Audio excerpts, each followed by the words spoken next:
Solipsism. The world around you feels real. The chair you are sitting on, the air you breathe, the gentle hum of electricity in the walls. These are the foundations of your reality, the sensory data that constructs the world you inhabit. But what if this entire elaborate construction, every person you have ever met, every mountain you have ever seen, every star in the night sky, is not external to you at all? What if it is all a projection of your own mind, a grand and intricate dream from which you have not yet awoken? This is the central idea of solipsism, the philosophical belief that only one's own mind is sure to exist. It is a concept that is both simple and profoundly unsettling. At its core, it arises from a single, undeniable truth. The only thing you can be absolutely certain of is your own consciousness. You experience your own thoughts, your own feelings, your own perceptions. Everything else, the entire external world, is filtered through this subjective lens. You see the color red, but you can never know if another person experiences red in the same way you do. You hear a melody, but its beauty is a subjective interpretation within your own mind. You feel the warmth of the sun, but that sensation is a product of your nervous system, a personal and private event. Because we can never step outside our own consciousness to verify the independent existence of the world, we are trapped within our own subjective experience. The solipsist takes this observation to its ultimate conclusion. If the only evidence for an external world is my own perception of it, how can I be sure that the world is anything more than just a perception? The universe, in this view, becomes a figment of a single, isolated imagination. The idea can be traced back through philosophical history. The famous statement by René Descartes, "I think, therefore I am," forms the bedrock of this kind of radical doubt. In his quest for absolute certainty, Descartes decided to discard any belief that could be doubted. He imagined an evil demon, a powerful being capable of deceiving him about everything, including the existence of his own body and the physical world. He realized that even if this demon were deceiving him, there was one thing he could not be deceived about: the fact that he was doubting or thinking. The very act of thinking proved the existence of a thinker, but Descartes used this point of certainty as a foundation to rebuild knowledge of an external world, ultimately arguing that a benevolent God would not allow for such a grand deception. Solipsism, however, stops at Descartes' initial point of certainty and refuses to go further. It remains in that space of profound skepticism, accepting that consciousness is the only verifiable reality. Living with this idea, even as a thought experiment, changes one's perception of the world. Every conversation becomes a dialogue with a projection of oneself. Every act of kindness or cruelty is an event happening within the theater of one's own mind. The grand sweep of human history, with its empires and revolutions, its art and its science, would be the narrative of a single, unobserved consciousness. It is the loneliest thought imaginable. The solipsist is the ultimate isolated being, a god in a universe of their own creation, yet a prisoner within it, with no one else to share it with. There are, of course, powerful arguments against this viewpoint. One is the problem of complexity. The world appears to operate with a consistency and intricacy that seems far too vast for a single mind to have created. The laws of physics, the patterns of evolution, the sheer depth of information contained in a library or on the internet. Could one mind truly be the author of all this? The world often surprises us, presenting us with new information and unexpected events. If the world were just a product of our own mind, would we not already know everything that is going to happen? Another argument is the argument from analogy. While we cannot directly experience another person's consciousness, we observe their behavior. They cry out in pain, laugh with joy, and speak of their own thoughts and feelings in a way that is remarkably similar to our own. We see that their bodies are biologically similar to ours. By analogy, it is reasonable to assume that these other bodies also house conscious minds, just as our own does. To the solipsist, however, this is just part of the detailed simulation. These other beings are like non-player characters in a video game, programmed to act as if they are conscious, but with no inner world of their own. Ultimately, solipsism is not a position that many philosophers seriously adopt as a belief about the world. It is rather a tool, a thought experiment that forces us to confront the limits of our own knowledge. It serves as a reminder of the profound gap between our subjective experience and the objective reality that may or may not lie beyond it. It is a journey into the heart of skepticism, a place where all assumptions are stripped away, leaving only the stark, solitary awareness of one's own thinking mind. It asks us to consider the most fundamental question, what is real? And in doing so, it reveals that the answer might be far stranger and more constrained than we could ever imagine. The trolley problem. Imagine you are standing by a set of railway tracks. In the distance, you see a runaway trolley careering down the track, completely out of control. Ahead of the trolley, there are 5 people tied to the track. They are unable to move, and if the trolley continues on its current path, it will surely kill all 5 of them. You happen to be standing next to a lever. If you pull this lever, you can switch the trolley to a different track. However, you notice that on this other track, there is one person tied up. You have 2 options. You can do nothing, and the trolley will kill the 5 people on the main track. Or, you can pull the lever, diverting the trolley onto the side track, where it will kill the one person. What is the right thing to do? This is the trolley problem. A famous ethical thought experiment first introduced by philosopher Philippa Foot and later developed by Judith Jarvis Thomson. It is not a puzzle with a simple solution, but a tool designed to explore the complexities of our moral intuitions and the principles that guide our ethical judgments.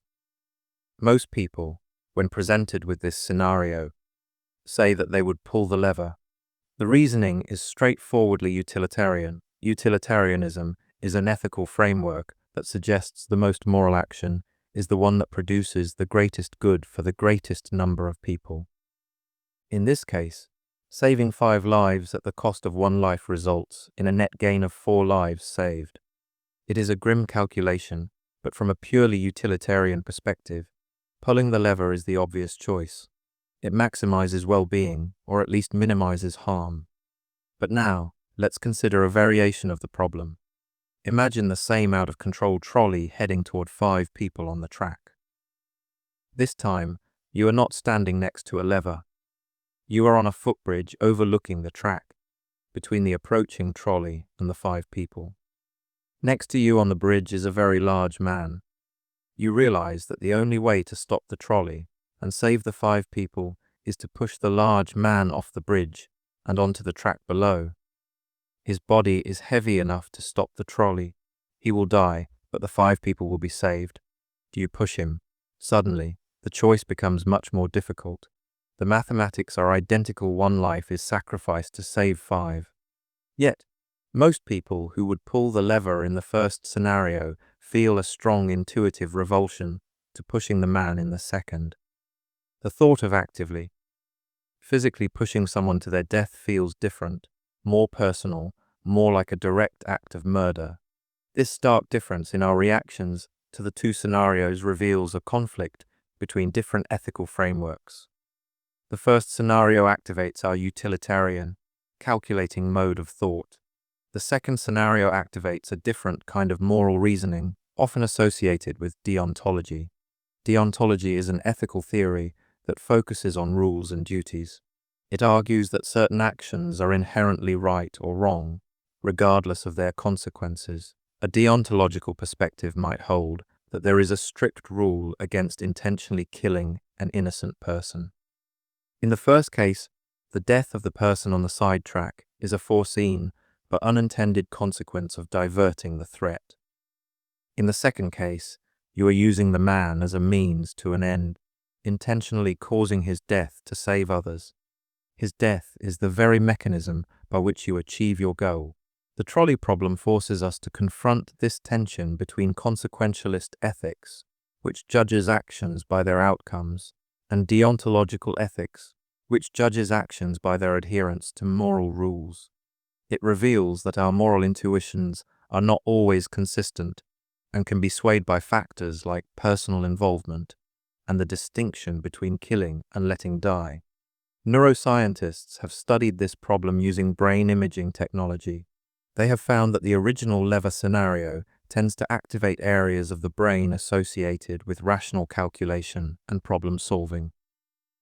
The footbridge scenario, however, shows increased activity in areas of the brain associated with emotional responses and social cognition. This suggests that our gut reaction against pushing the man is a powerful, emotionally driven one. Our morality is not just a product of abstract reasoning, it is deeply intertwined with our emotional makeup, likely shaped by evolution to promote social cohesion by creating strong inhibitions against harming others directly. The variations of the trolley problem are numerous, and each one adds a new layer of complexity. What if the one person on the sidetrack is a brilliant cancer researcher on the verge of a cure? What if the 5 people on the main track are convicted criminals? What if the one person is your own child?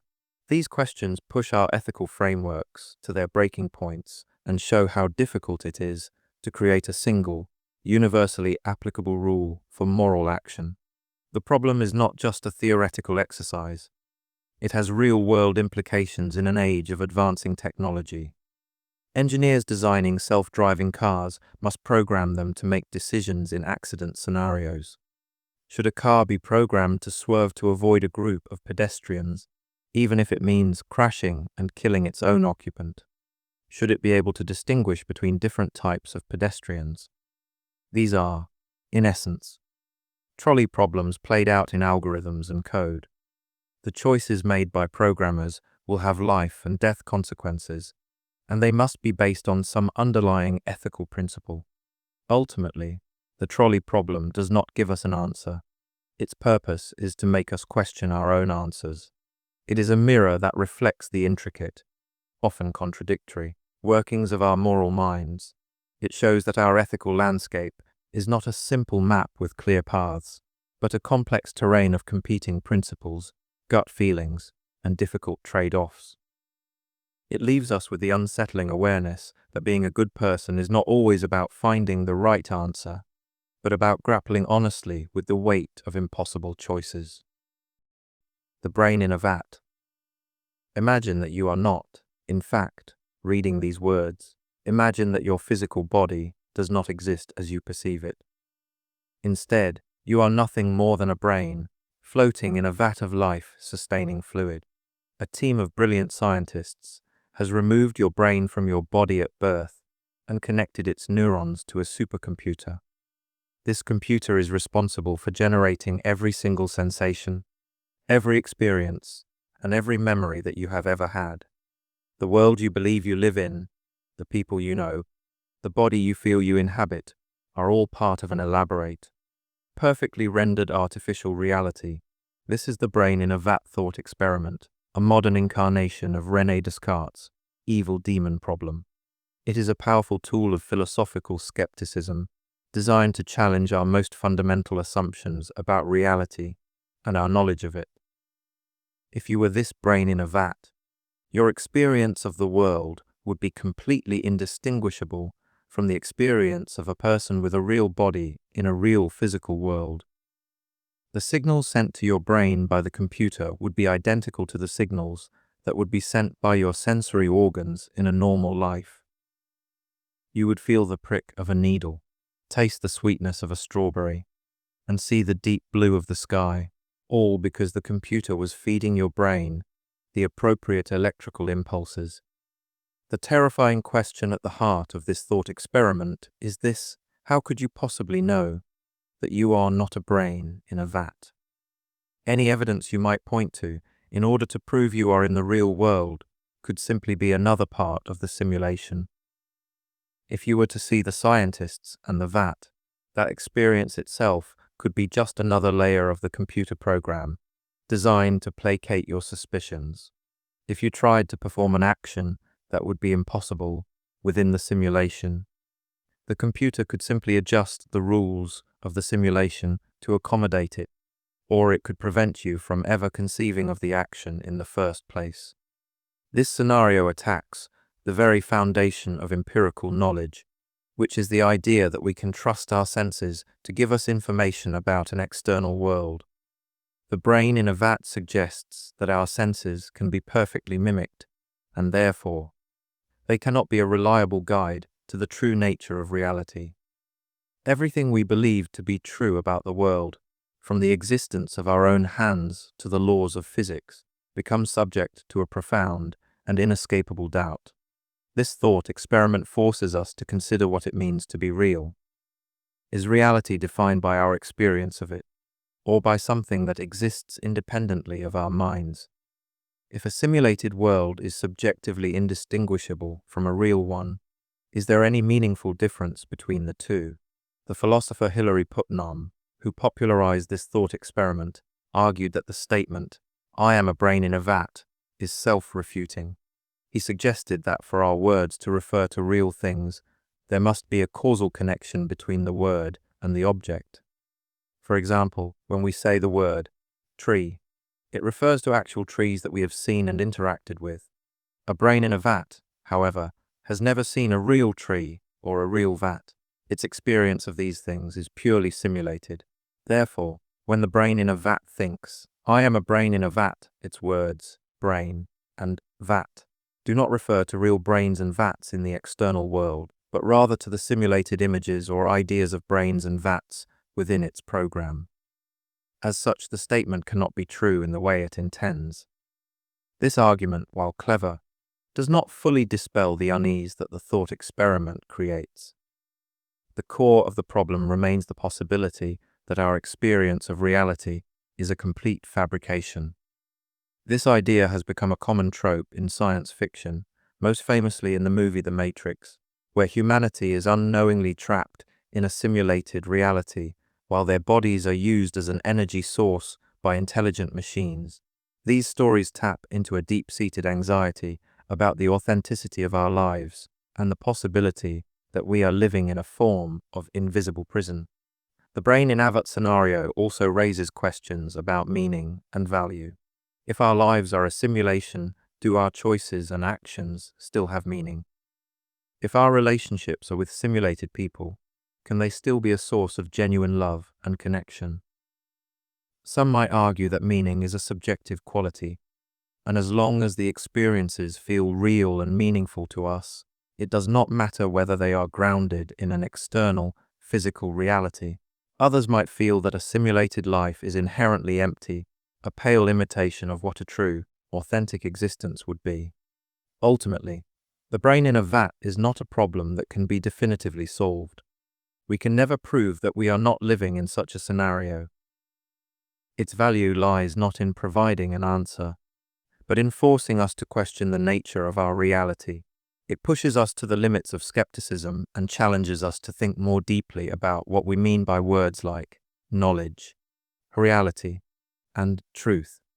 It is a humbling reminder that our perception of the world is always mediated, always filtered through the complex machinery of our brain, and that the true nature of reality might be something far beyond our ability to ever grasp with certainty. It leaves us suspended in a state of wonder and doubt, gazing at our world with a newfound sense of its potential strangeness and fragility. Plato's allegory of the cave. Imagine a group of people who have lived their entire lives chained inside a dark cave. They are seated facing a blank wall, unable to turn their heads.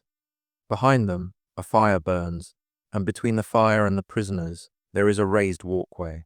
Along this walkway, other people walk, carrying statues and various objects. The fire casts the shadows of these objects onto the wall in front of the prisoners. For these prisoners, the shadows are the only reality they have ever known. They give names to the shadows, they study their movements, and they believe that the faint echoes they hear are the sounds made by these shadow figures. Their entire world, their science, their culture, their beliefs, are all centered around this two-dimensional dance of silhouettes.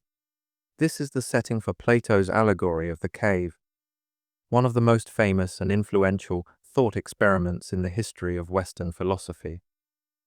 It is a story designed to illustrate the nature of reality, the limits of human perception, and the difficult journey toward enlightenment and knowledge. Now, imagine that one of the prisoners is freed. He is unchained and forced to stand up and turn around. The firelight is blindingly painful to his eyes, which have only ever known darkness. When he is shown the objects that were casting the shadows, he is confused. The shadows on the wall seem more real to him than these solid objects. The world behind him is a painful, disorienting place. He is then dragged forcibly up a steep and rugged path, out of the cave and into the world above. When he first emerges into the sunlight, he is completely overwhelmed. The brightness of the sun is excruciating, far more painful than the fire in the cave. He is unable to see anything at first. Slowly, his eyes begin to adjust. First, he can only look at shadows, then reflections in the water, then the objects themselves. Eventually, he is able to look at the stars and the moon, and finally, he can look directly at the sun. He comes to understand that the sun is the source of all light and life in this upper world. It is what makes it possible to see the real objects and what nourishes the plants and animals. He realizes that the world he knew in the cave was merely a pale imitation, a world of shadows, and that this upper world is the true reality. He has now seen the form of the good, represented by the sun, which illuminates all other truths. Filled with this newfound knowledge, the freed prisoner feels pity for his fellow prisoners who remain in the darkness. He decides to return to the cave to share his discovery and set them free. But when he re-enters the cave, he is once again plunged into darkness, and his eyes struggle to adjust. He appears clumsy and foolish to the other prisoners. When he tries to tell them about the world outside, they do not believe him. They think his journey has ruined his eyesight and his mind. They see the shadows on the wall as the only truth, and they view his talk of another, more real world as the ravings of a madman.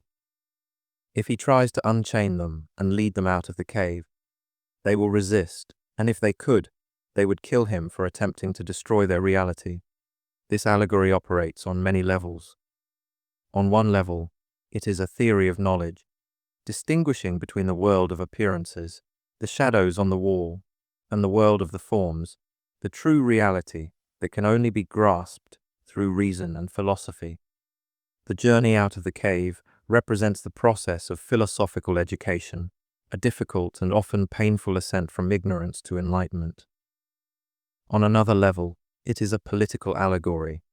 The prisoners represent ordinary people, trapped in a world of illusion and convention. The puppeteers behind them represent the sophists, the poets, and the politicians who shape the beliefs and values of society. The freed prisoner is the philosopher, who has seen the truth and has a duty to lead others toward it. The allegory highlights the philosopher's difficult position in society. The people are often hostile to those who challenge their most deeply held beliefs, and the philosopher is often misunderstood and rejected by the very people they are trying to help. The allegory also speaks to the nature of reality itself. It suggests that the world we perceive with our senses is not the real world. It is a world of change, decay, and imperfection, a mere shadow of a higher, eternal, and perfect reality. This higher reality, the world of forms, contains the perfect archetypes of everything that exists in the physical world, the perfect form of justice, the perfect form of beauty, the perfect form of a circle. True knowledge, for Plato, is knowledge of these forms, and it can only be achieved through intellectual contemplation, not sensory experience. The allegory of the cave continues to resonate today because it speaks to a universal human experience, the feeling that there might be more to reality than what meets the eye. It is a story about the courage it takes to question our own assumptions, to endure the discomfort of uncertainty, and to embark on the difficult path toward a deeper understanding of ourselves and the world. It is a timeless reminder that what we perceive as reality might only be a shadow, and that the journey toward the light, however arduous, is the most noble pursuit of a human life. It challenges us to ask ourselves, In what ways are we still prisoners in a cave of our own making?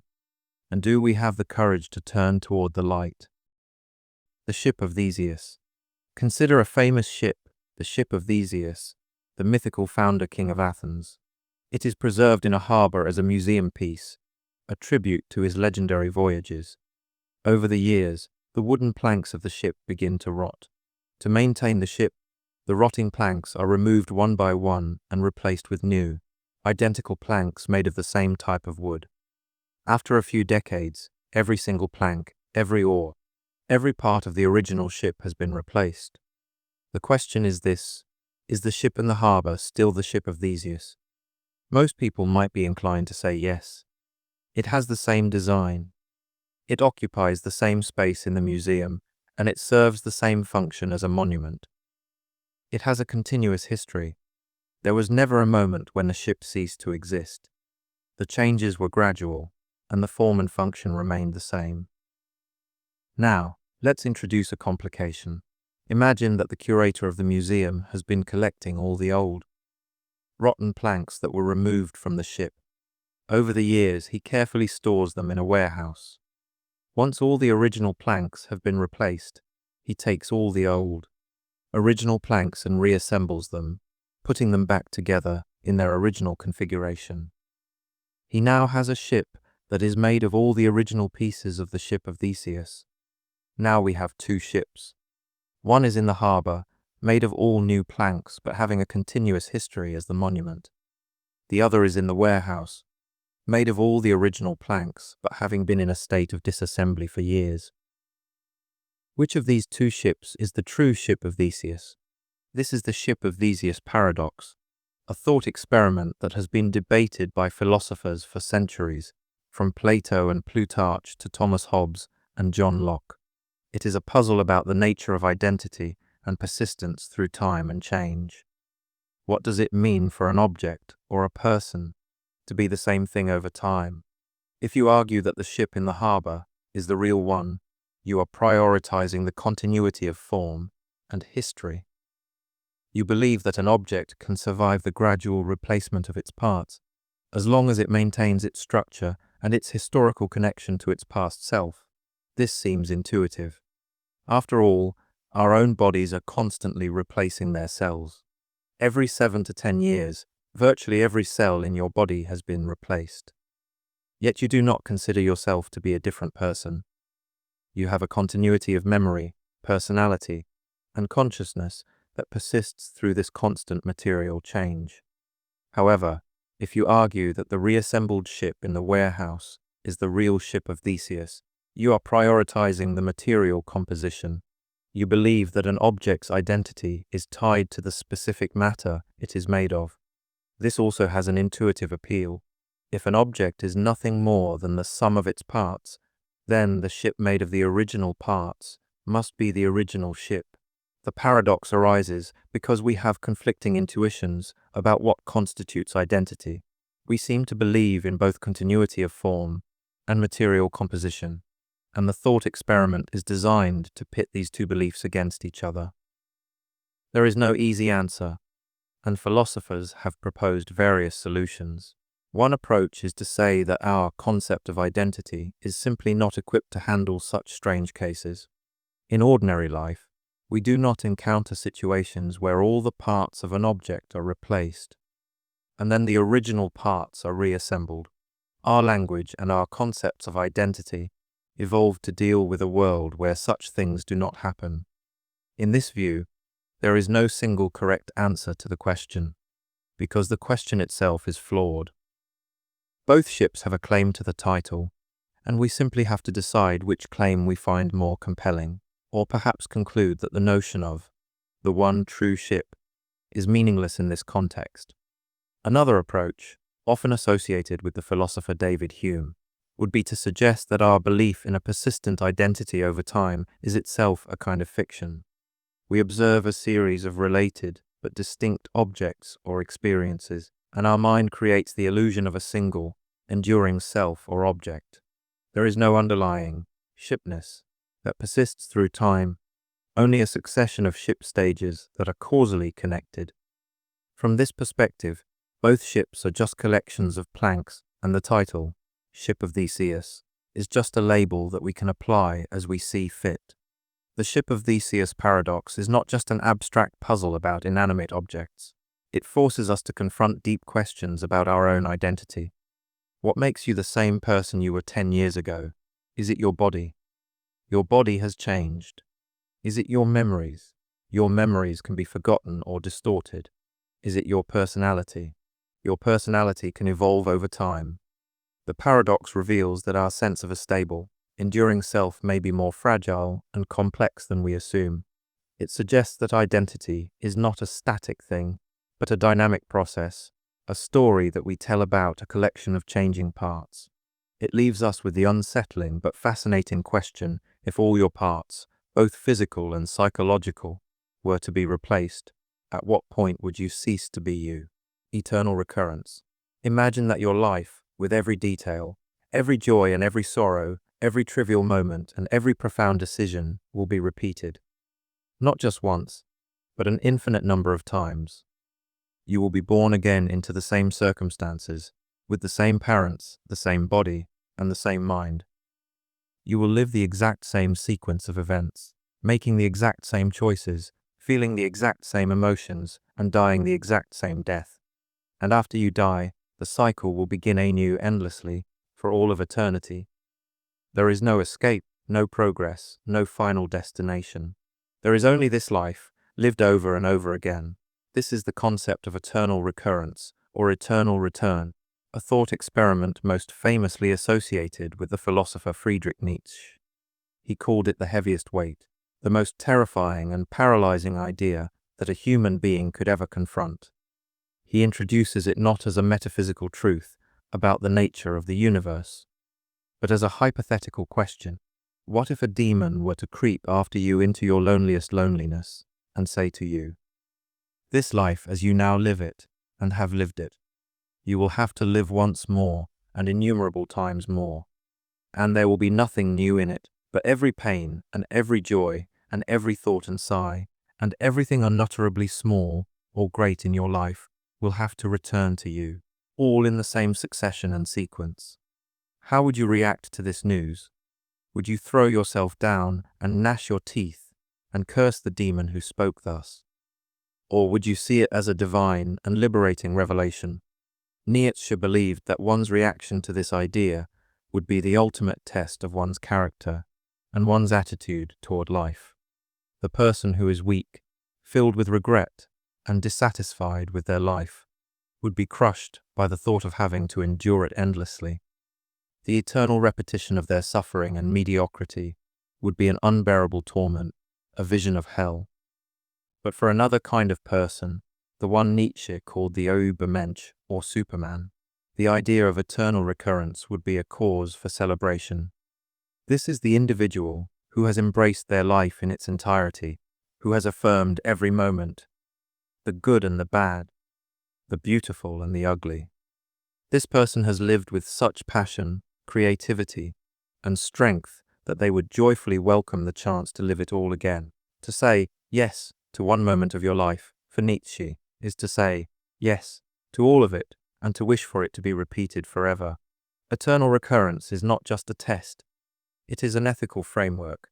It serves as a powerful imperative for how one should live their life in the here and now. If you knew that every action you take, every word you speak, will be repeated for eternity, how would that change your behavior?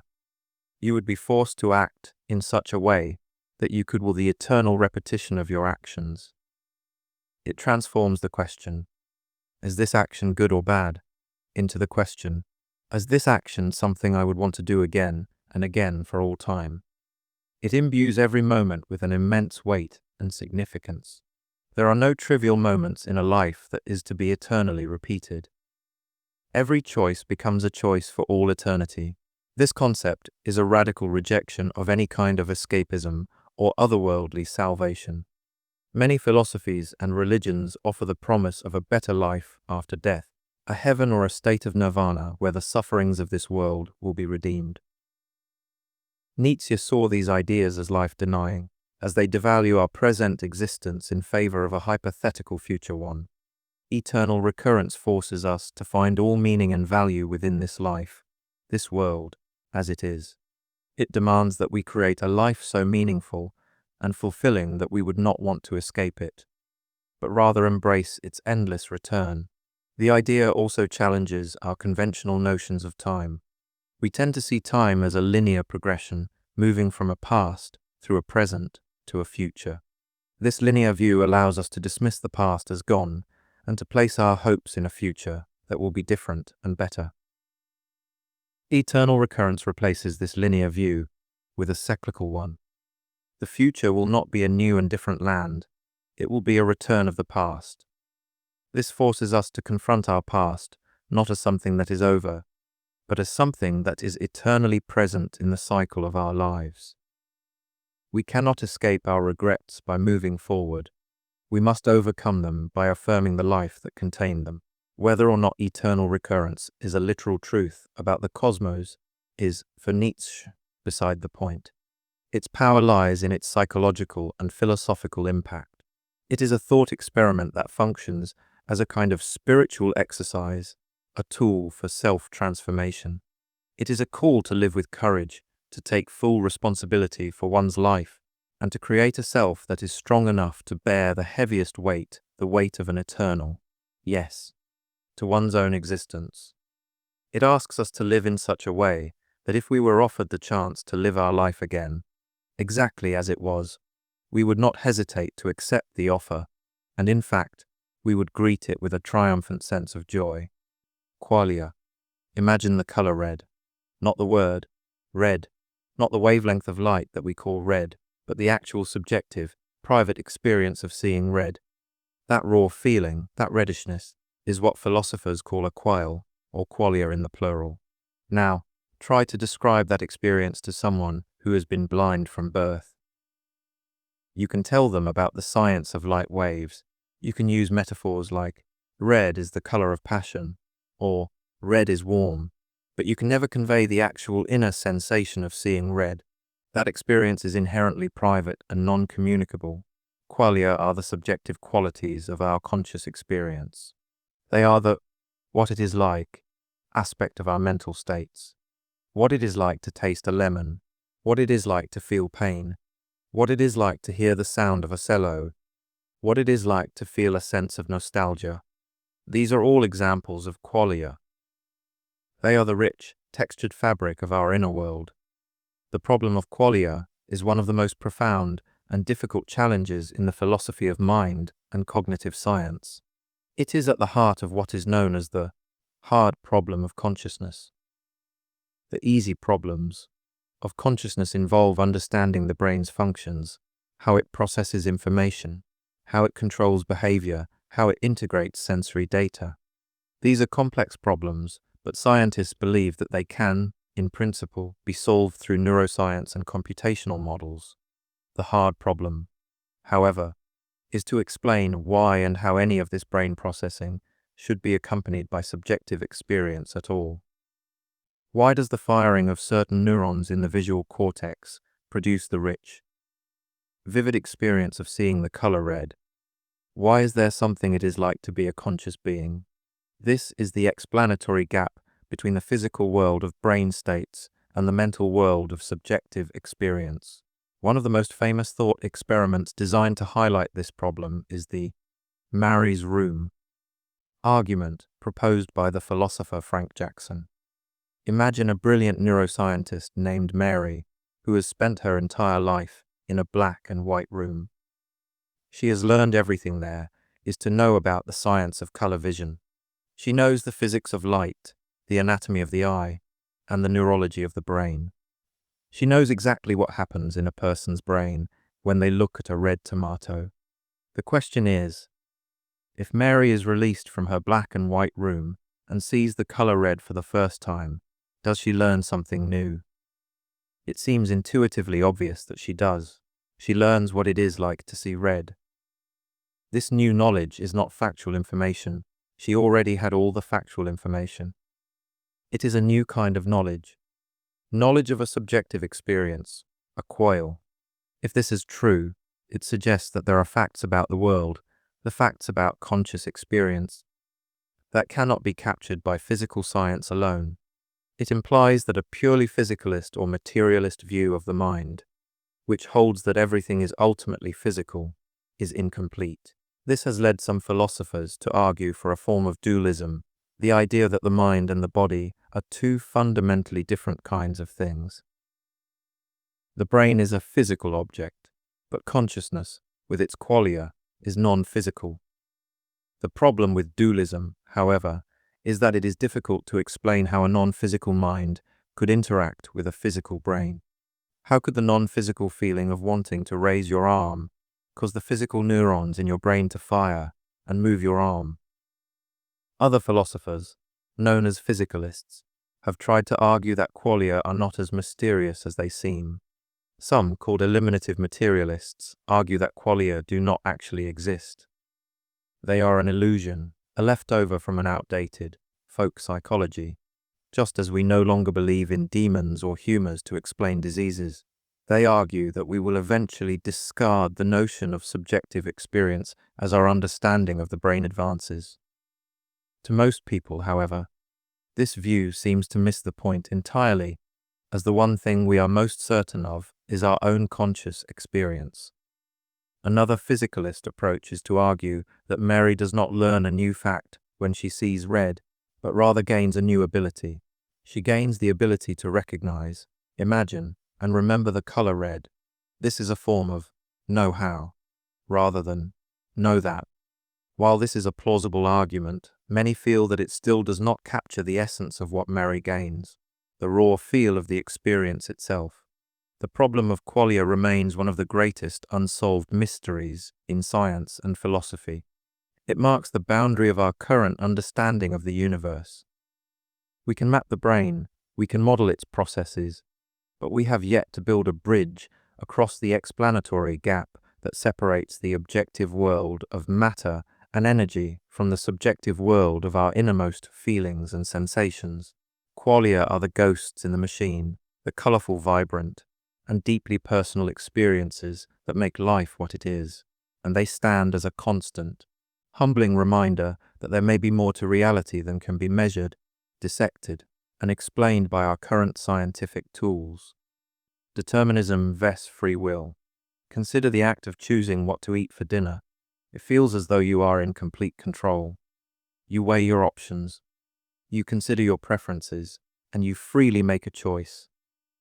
This experience of freedom, the sense that you are the author of your own actions, and that you could have chosen differently, is what we call free will. It is a fundamental part of what it means to be a human being. It is the basis for our concepts of moral responsibility, praise, blame, guilt, and regret. Now, consider a different perspective. You live in a universe that is governed by physical laws. Every event, from the motion of planets to the chemical reactions in your brain, is the result of prior causes. The state of the universe at any given moment is the necessary consequence of the state that came before it, following a chain of cause and effect that stretches back to the Big Bang. Your brain is a physical system, a complex arrangement of atoms, and your thoughts and decisions are the product of electrochemical processes within that system. If we knew the exact state of your brain and all the environmental inputs it was receiving, we could, in principle, predict your next thought and your next action with perfect accuracy. This is the view of determinism, the idea that all events, including human actions, are causally determined by an unbroken chain of prior occurrences. If determinism is true, then your feeling of free will is an illusion. You could not have chosen differently. Your choice of what to eat for dinner was predetermined by the state of your brain and the laws of physics, long before you were even consciously aware of making a decision. You are like a complex machine, a puppet whose strings are being pulled by the laws of nature and the history of the universe. This creates one of the most enduring and contentious debates in all of philosophy, the conflict between free will and determinism. Are we free agents who carve our own paths through the world, or are we simply playing out a script that has already been written? The implications of this debate are enormous. If there is no free will, what happens to morality? Can we hold a person responsible for their actions if they had no choice but to perform them? It would be like blaming a computer for running its program or a rock for falling when it is dropped. Praise for good deeds and blame for evil ones would seem to be meaningless. Our entire justice system, which is based on the idea that people are responsible for their crimes, would be thrown into question. There are several major positions in this debate. The hard determinists accept the truth of determinism and conclude that, as a result, free will is an illusion. They argue that we must radically revise our understanding of ourselves and our social institutions to reflect this fact. We should focus on rehabilitation rather than punishment, and we should let go of feelings like pride and guilt, which are based on a false sense of authorship over our actions. The libertarians, on the other hand, argue that free will is real, and therefore determinism must be false. They believe that human beings are a special exception to the causal laws that govern the rest of the universe. They suggest that our consciousness or our soul is somehow able to intervene in the physical world and make choices that are not predetermined. The problem with this view is that it is difficult to reconcile with our scientific understanding of the world. It seems to require a kind of mind-body dualism, where a non-physical mind can influence the physical brain, a position that many philosophers and scientists find problematic. A third position, and perhaps the most common one among contemporary philosophers, is compatibilism. Compatibilists argue that free will and determinism are not, in fact, mutually exclusive. They can both be true. They do this by redefining what we mean by free will. A compatibilist would say that you have free will as long as you are able to act according to your own desires and intentions, without being coerced or constrained by external forces. If you wanted to choose pizza for dinner, and you were able to choose pizza, then you acted freely. It does not matter if your desire for pizza was itself determined by prior causes. As long as your actions are a reflection of your own internal mental states, you are free.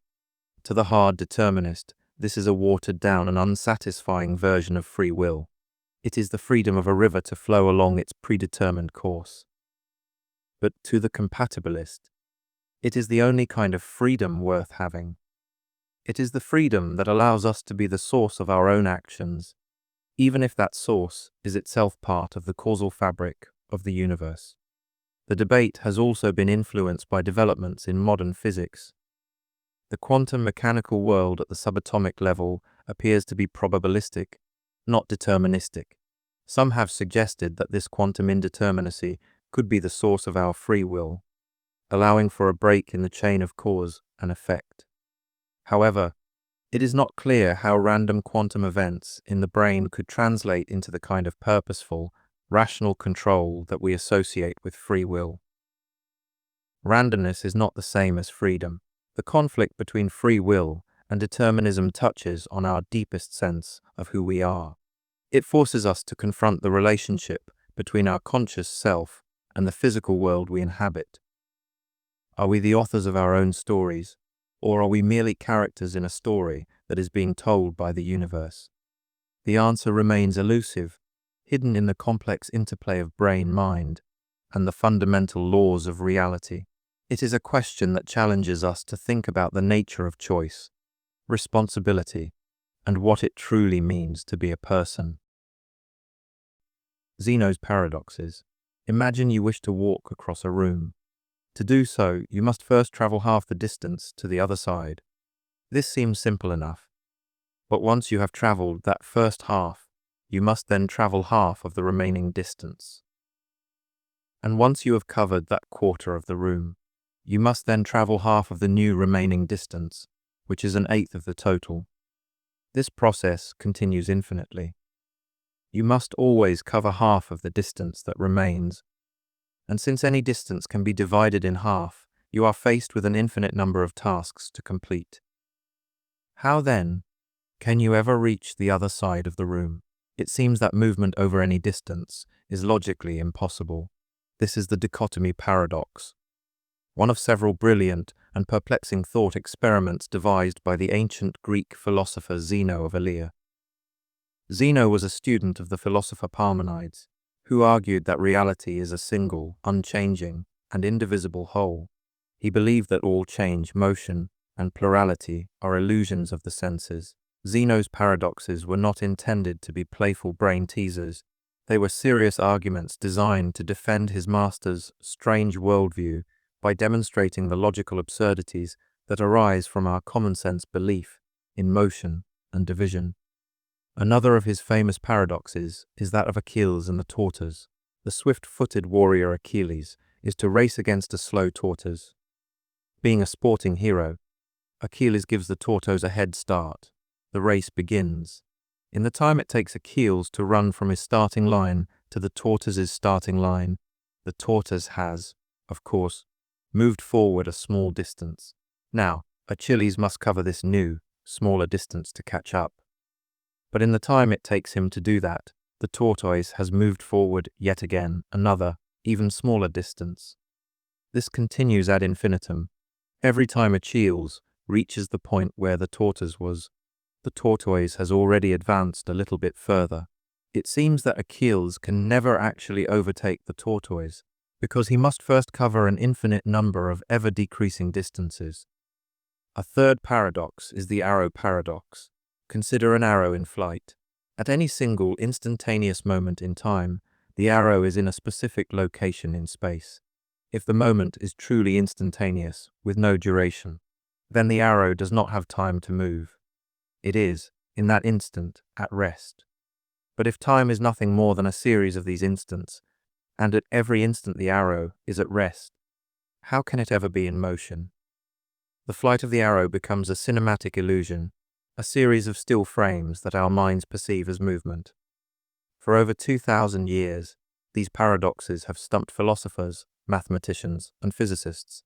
They challenge our most basic intuitions about space, time, and motion. On the one hand, we know from our own experience that we can cross a room, that faster runners can overtake slower ones, and that arrows do indeed fly. On the other hand, Zeno's logic seems impeccable. Where is the flaw? The most common modern response to these paradoxes involves the mathematical concept of a limit, which was developed with calculus in the 17th century, long after Zeno's time. Mathematicians like Isaac Newton and Gottfried Leibniz showed how it is possible to sum an infinite series of numbers and arrive at a finite answer. In the dichotomy paradox, the distances you must travel are 1/2, plus 1/4, plus 1/8, and so on. This is a convergent series, and its sum is exactly 1. Calculus provides a formal language to describe how an infinite number of smaller and smaller steps can add up to a finite, completed journey. It solves the mathematical problem, showing that the total time and distance are finite. However, some philosophers argue that this mathematical solution misses the philosophical point. Zeno's challenge is not just about numbers, it is about the nature of space and time themselves. Is it possible to complete an infinite number of tasks, regardless of how short they are? The mathematical solution describes what happens, but does it explain how it is possible? The core of the problem seems to be the assumption that space and time are infinitely divisible. If we reject this assumption, the paradoxes may dissolve. Perhaps space and time are not continuous, but discrete. This is the idea of a quantum theory of space and time. There might be a smallest possible unit of distance, a Planck length, and a smallest possible unit of time, a Planck time. If this were true, space and time could not be divided infinitely. At some point you would reach the fundamental, indivisible unit. In this view, the journey across the room would not consist of an infinite number of steps, but a very large but finite number of jumps from one quantum unit of space to the next. The arrow would never be truly at rest in an instant, because there are no true instants, only tiny, discrete intervals of time. Zeno's paradoxes remain a powerful intellectual tool. They force us to scrutinize our fundamental concepts of the physical world. They reveal the surprising difficulty in creating a perfectly coherent and logical description of reality. They demonstrate that the world we experience so effortlessly, a world of smooth motion and continuous space, may be built upon a foundation that is deeply puzzling and counterintuitive.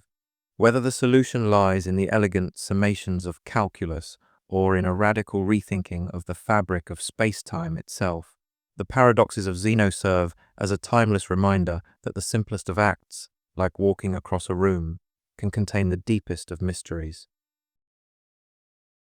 The grandfather paradox.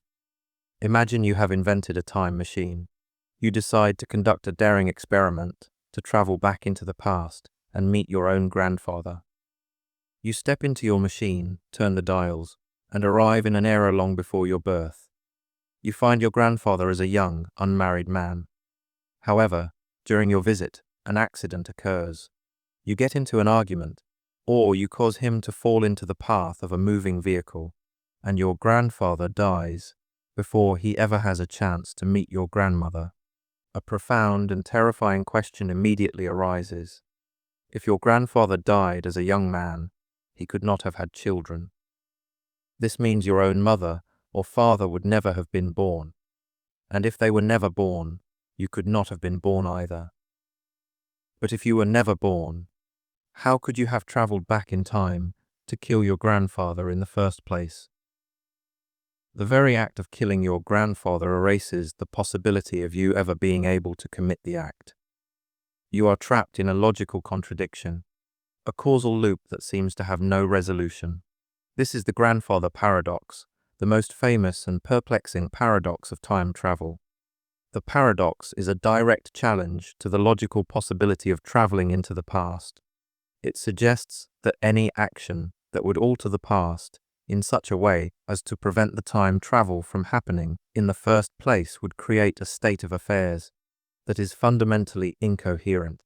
The universe seems to have a built-in defense mechanism against such self-destructive timelines.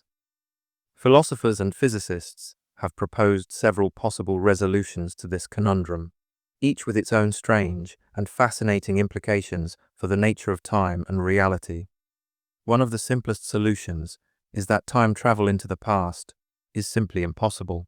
The paradox itself is proof that such journeys cannot happen. The laws of physics, in this view, must contain some as yet unknown principle that prevents the formation of these causal loops. Just as a physical law prevents an object from reaching the speed of light, another law might prevent any object or information from traveling backward through time and creating a contradiction. For many, this is the most sensible and least complicated answer.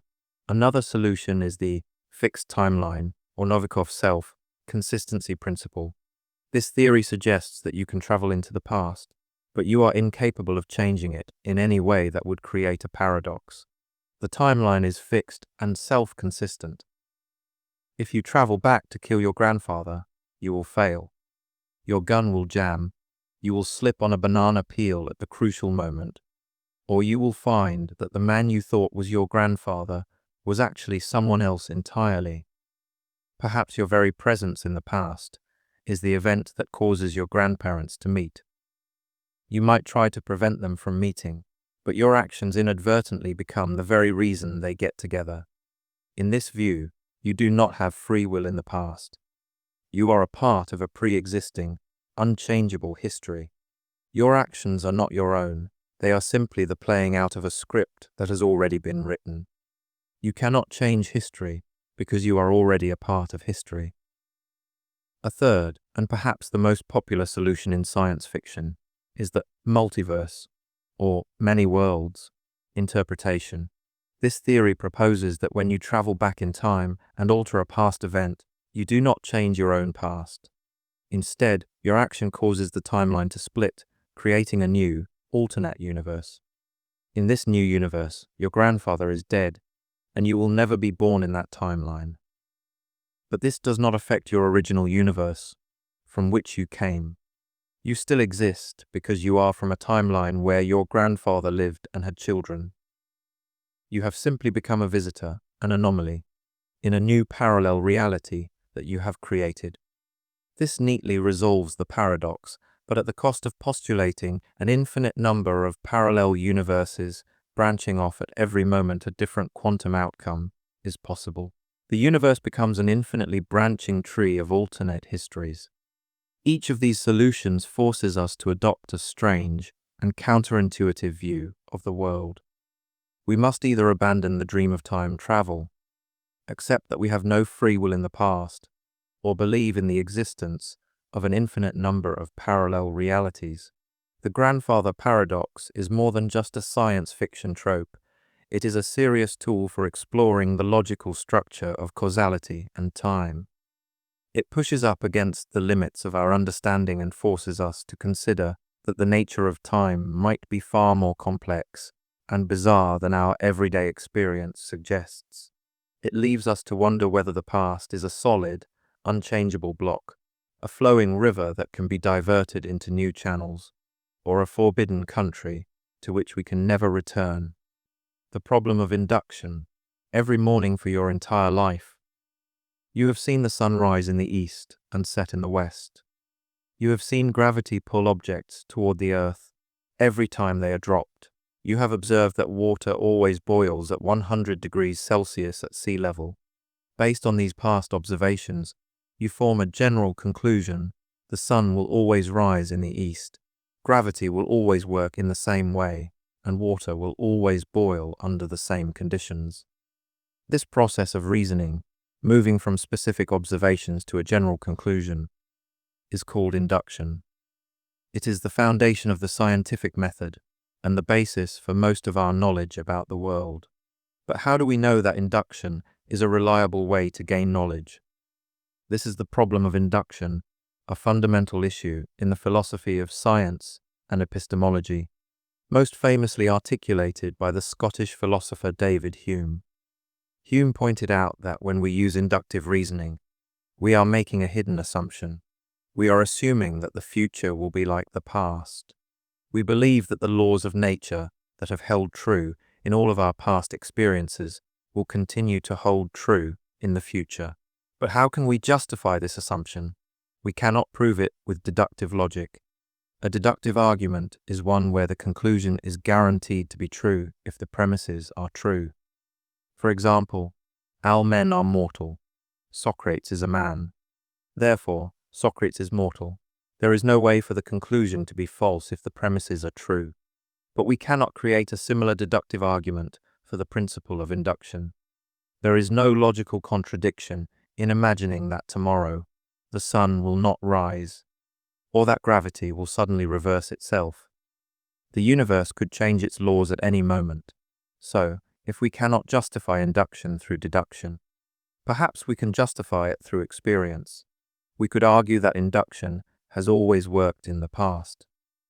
We have used it to make countless successful predictions, from building bridges that stand to sending rockets to the moon.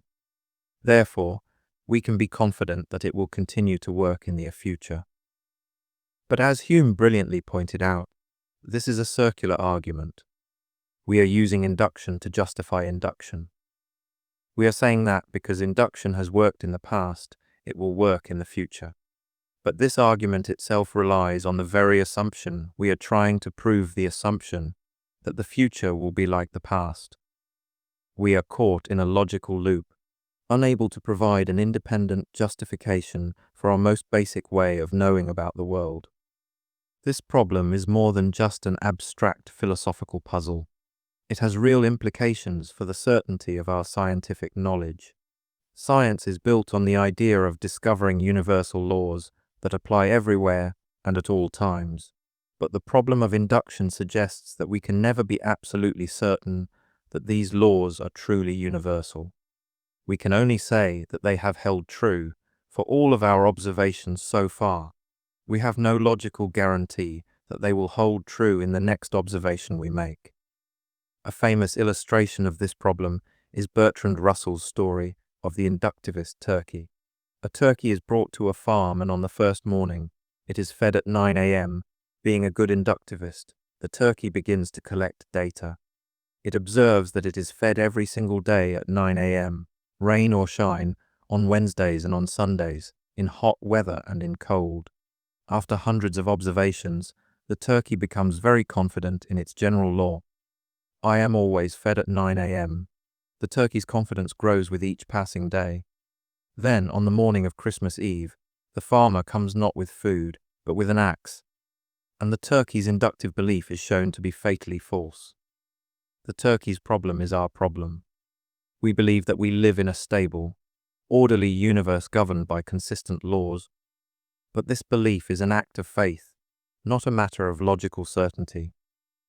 We are assuming that we are not the turkey, that Christmas Eve will never come for the laws of physics. Philosophers have responded to Hume's challenge in various ways. Some have tried to argue that while induction is not certain, it is rational to rely on it. It is the most reasonable way to form beliefs about the world, even if we cannot prove it. The philosopher Karl Popper suggested that science does not work through induction at all, but through falsification. Scientists do not try to prove their theories true, they try to prove them false. A theory is considered scientific if it is falsifiable, meaning that there is some conceivable observation that could show it to be wrong. The longer a theory survives these attempts at falsification, the more confidence we can have in it, but we can never say it is definitively proven. Despite these attempts to solve or dissolve the problem, Hume's basic challenge remains. The problem of induction serves as a powerful reminder of the limits of human reason and the fragile foundations of our knowledge. It shows that science and our everyday understanding of the world are based on a leap of faith, an assumption that the universe will continue to be orderly and predictable. It is a humbling thought that our entire edifice of knowledge is built not on a bedrock of certainty, but on the shifting sands of probability and the hope that the future will, for our sake, resemble the past. The simulation hypothesis. Look around you. At the texture of the surface you are touching, the subtle variations of light in the room, the complex sounds you can hear. It all feels undeniably real, solid, and external. But what if it is not? What if this entire universe, from the grandest galaxies down to the smallest subatomic particles, is nothing more than a computer simulation? What if we are all just characters in an incredibly sophisticated video game, living out our lives within a program running on some unimaginably powerful computer created by a far more advanced civilization? This is the simulation hypothesis, a modern, technologically updated version of older skeptical arguments like Plato's cave or the brain in a vat. While it sounds like pure science fiction, the idea has been taken seriously by a number of philosophers and scientists, most notably the philosopher Nick Bostrom of Oxford University. Bostrom's argument is not that we are definitely living in a simulation, but that at least one of three possibilities is very likely to be true. The argument runs as follows. First, assume that consciousness can be simulated. This means that it is possible, in principle, to create a computer program so complex that it has subjective, conscious experiences, just like we do. This is a common assumption in the field of artificial intelligence. Now, consider a technologically mature civilization, one that has survived long enough to develop computing power far beyond our own. Such a civilization would likely have the ability to run what Bostrom calls ancestor simulations. These would be incredibly detailed simulations of their own evolutionary or historical past. They might run these simulations for scientific research, for entertainment, or for reasons we cannot even fathom. Given the immense computing power they would possess, they could run a vast number of these simulations, perhaps billions or trillions of them, each populated with countless simulated conscious beings. This leads to Bostrom's trilemma. One of the following three propositions must be true. Civilizations at our stage of development almost always go extinct before they reach technological maturity. This would be a depressing conclusion. It would mean that some great filter, perhaps a nuclear war, a pandemic, or an environmental catastrophe, almost certainly lies in our future and prevents species from reaching the simulation running stage.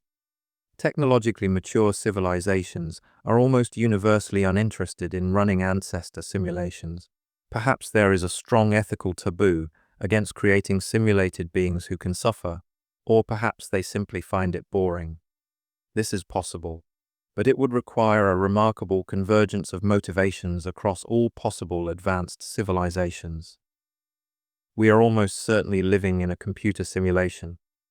This is the startling conclusion. If the first two propositions are false, it means that advanced civilizations do exist, and that they are running a massive number of simulations. If this is the case, then the number of simulated realities would vastly outnumber the one base reality. For every one real, biological person in the original universe, there would be billions or trillions of simulated people in the ancestor simulations. Therefore, by simple probability, it is far more likely that we are one of the simulated beings rather than one of the original, real ones. The argument is logically compelling, and it leaves us in a strange position. Either we are doomed, or advanced life is universally boring, or we are living in the Matrix. If we are living in a simulation, the implications are staggering. Our entire reality would be artificial. The laws of physics would not be fundamental laws of nature, but simply the rules of the program, the code written by the simulators. These laws could potentially be changed, suspended, or have bugs. Miracles, or what appear to be miracles, could simply be the simulators intervening in the program. The afterlife could be as simple as the simulators saving our data and rebooting us in a new simulation. This hypothesis is, in principle, testable, though perhaps not with our current technology. Some physicists have suggested that we might be able to find evidence of the simulation by looking for glitches or artifacts of the underlying computational process. For example, if spacetime is not continuous but is made of a discrete grid, like pixels on a screen, we might be able to detect this at very small scales. Others have suggested that the very laws of physics as we know them, with their strange quantum rules and fixed speed of light, might be exactly the kind of computational shortcuts and processing limits we would expect to see in a resource-limited simulation. The simulation hypothesis is the ultimate conspiracy theory. It suggests a reality that is not what it seems on the most fundamental level. It raises profound questions about the nature of God, or at least of gods, in the form of our simulators. What do they want from us? Are we part of a scientific experiment, a piece of art, or just a child's forgotten game? Are they benevolent, or could they pull the plug on our entire universe at any moment? Whether the hypothesis is true or not, it serves as a powerful thought experiment. It forces us to confront the possibility that our understanding of reality is profoundly limited. It encourages a sense of intellectual humility and a spirit of open inquiry, and it adds a layer of surreal wonder to our existence. The next time you look up at the stars, you might be left to wonder whether you are seeing a vast, ancient cosmos or just the exquisitely rendered ceiling of a digital cage. The nature of time, presentism vs eternalism. What is the nature of time? Is it a flowing river, carrying us from a past that no longer exists to a future that is yet to be? Or is it a static landscape, a four-dimensional block where past, present, and future all exist simultaneously? Our intuitive, everyday experience of time is one of flow and change. The present moment feels uniquely real. The past is a collection of memories, gone forever, and the future is a realm of possibilities, not yet solidified into existence. This common-sense view is known in philosophy as presentism. It is the belief that only the present is real. According to the presentist, the dinosaurs do not exist. The year 3000 does not exist. The only things that exist are the things that exist right now, in this fleeting, knife-edge moment of the present. When we say that Julius Caesar crossed the Rubicon, we are not referring to an event that is still happening in a distant part of time. We are making a statement about a past that has ceased to be real. The world is constantly changing, with things coming into and going out of existence as time passes. This view aligns very well with our subjective experience. we feel the passage of time. We have memories of the past, but not the future. We feel that we can influence the future, but not the past. Presentism seems to capture the dynamic, unfolding nature of reality as we perceive it. However, presentism faces some significant challenges, especially from the world of physics. Albert Einstein's theory of relativity revolutionized our understanding of space and time. One of the key consequences of special relativity is the relativity of simultaneity. This principle states that whether two events happen at the same time is not an absolute fact, but depends on the frame of reference of the observer. Two observers moving at different speeds can disagree about which events are happening. No. For example, an event that you consider to be in your present moment could be in the past for an observer moving away from you, and in the future for an observer moving toward you. If the present moment is different for different observers, then the idea of a single, universal no, where all of reality exists, becomes problematic. If my no is in your past, and your no is in my future, then both past and future must be real in some sense. This has led many physicists and philosophers to adopt an alternative view of time known as eternalism, or the block universe theory. According to eternalism, past, present, and future are all equally real. The universe is a four-dimensional block of space-time, and all events, from the Big Bang to the final heat death of the universe, have a specific location within this block. The dinosaurs are not gone. They are just located in a different part of the space-time block. The year 3000 is just as real as today. It is simply further along the time axis. In this view, the present is not a special, objective feature of the universe. It is a subjective, psychological phenomenon. Our consciousness moves along the timeline of the block universe, and the moment we are currently experiencing is what we label as the present. The feeling of the passage of time is an illusion, a trick of our perception. The distinction between past, present, and future is no more real than the distinction between here and there. Here is not a special place in the universe, it is just your location. Similarly, no is not a special time, it is just your temporal location. Eternalism provides a picture of the universe that is more compatible with modern physics, but it is deeply counterintuitive and has unsettling implications. If the future is already real, fixed in place in the space-time block, what does this mean for free will?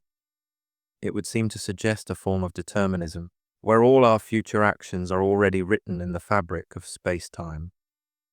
Our lives are not stories that we write as we go, but pre-recorded films that our consciousness is simply playing back.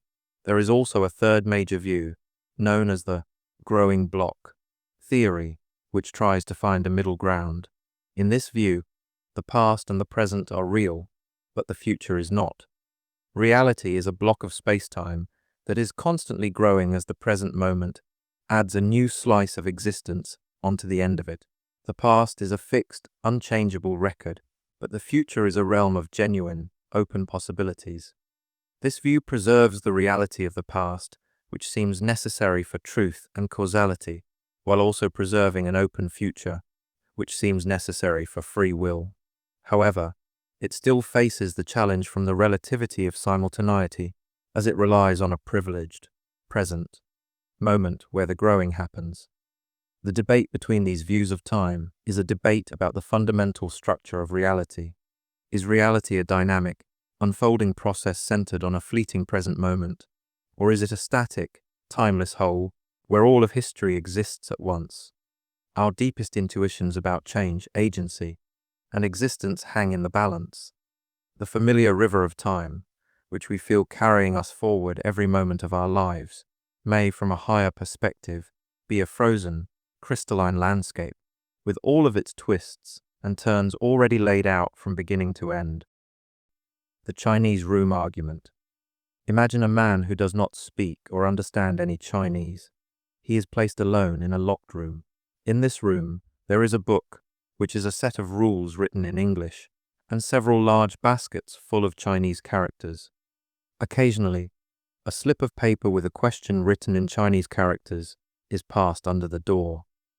The man's job is to take the slip of paper, look up the sequence of Chinese characters in his English rule book, and follow the instructions.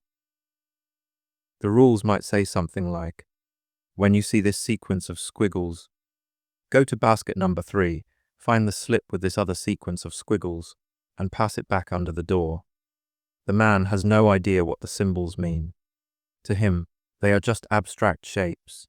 He is simply manipulating symbols according to a formal set of rules. However, the rule book is so comprehensive and well designed that from the outside, his answers are completely indistinguishable from those of a native Chinese speaker. The people outside the room, who are passing him the questions, are convinced that they are communicating with someone who genuinely understands Chinese. They ask questions about stories, they discuss philosophy, and the answers they receive are always coherent, appropriate, and intelligent. The question at the heart of this thought experiment, proposed by philosopher John Searle, is this: does the man in the room understand Chinese? The intuitive answer is clearly no. He is just shuffling symbols around. He has no awareness of the meaning or semantics of the characters he is manipulating. He is simply following a program. Now, Searle extends the analogy. The man in the room represents the central processing unit, or CPU, of a computer. The rule book is the computer's program. The baskets of characters are the database. The entire system, the man in the room and the book, is a perfect simulation of a Chinese-speaking mind. It can pass the Turing test for understanding Chinese, meaning it can fool a human into thinking it is intelligent. Yet, Searle argues, there is no real understanding happening anywhere in the system. The system as a whole does not understand Chinese any more than the man inside does. It is all syntax, the manipulation of formal symbols, with no semantics, no real meaning or comprehension. The Chinese room argument is a direct attack on the claims of what Searle calls strong AI. Strong AI is the view that a sufficiently complex and well-programmed computer would not just be a simulation of a mind, but would actually be a mind. It would have genuine consciousness, thoughts, and understanding. Searle's argument aims to show that this is impossible in principle. No matter how sophisticated a computer program becomes, it can never achieve genuine understanding because it is, and always will be, a system for manipulating uninterpreted symbols. Computation is not the same as cognition. The argument has been highly influential and has generated a great deal of debate. Proponents of strong AI have offered several replies to Searle. One of the most famous is the system's reply. This reply argues that while the man in the room does not understand Chinese, the system as a whole does. The understanding is an emergent property of the entire system, including the man, the book, and the baskets. The man is just one part of the system, like a single neuron in a brain. A single neuron does not understand English, but the whole brain does. Searle's response to this is to imagine the man internalizing the entire system. He memorizes the rulebook and keeps track of the symbols in his head. He can now walk around and interact, producing perfect Chinese responses, but he still does not understand a word of it. He is still just a symbol manipulator. Another reply is the robot reply. This suggests that a computer could acquire genuine understanding if it were placed in a robotic body that could interact with the world. It could see objects, move around, and learn to associate the Chinese symbols with real-world experiences. This causal interaction with the environment would ground the symbols in meaning. Searle counters this by arguing that adding sensory inputs, like cameras and microphones, just provides more symbols for the man in the room to manipulate. He would now be correlating symbols from the questions with symbols from the camera input, but still without any understanding of what they represent. The Chinese room argument cuts to the core of what we mean by understanding and intelligence. Is intelligence just a matter of processing information and producing appropriate outputs? Or does it require something more, a subjective, conscious awareness of meaning? The argument suggests that there is a fundamental difference between simulating a mind and creating one. It implies that consciousness is not something that can be programmed as software, but is rather a biological property of brains. The debate is far from over. As artificial intelligence becomes more and more sophisticated, capable of generating art, writing poetry, and engaging in complex conversations, the questions raised by the Chinese room become ever more urgent. Are we creating true partners in intelligence, or are we just building incredibly complex puppets?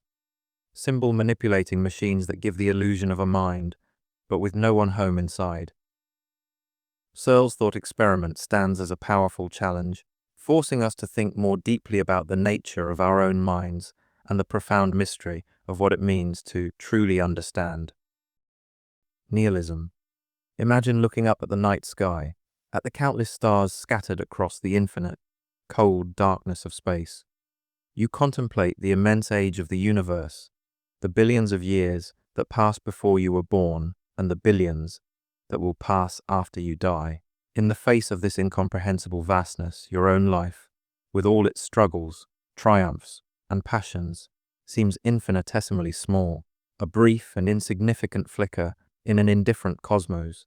You begin to feel that there is no grand purpose, no divine plan, no inherent meaning to any of it. Life is simply an accidental arrangement of particles that arose from chaos and will eventually dissolve back into it. This feeling, this philosophical position, is the essence of nihilism.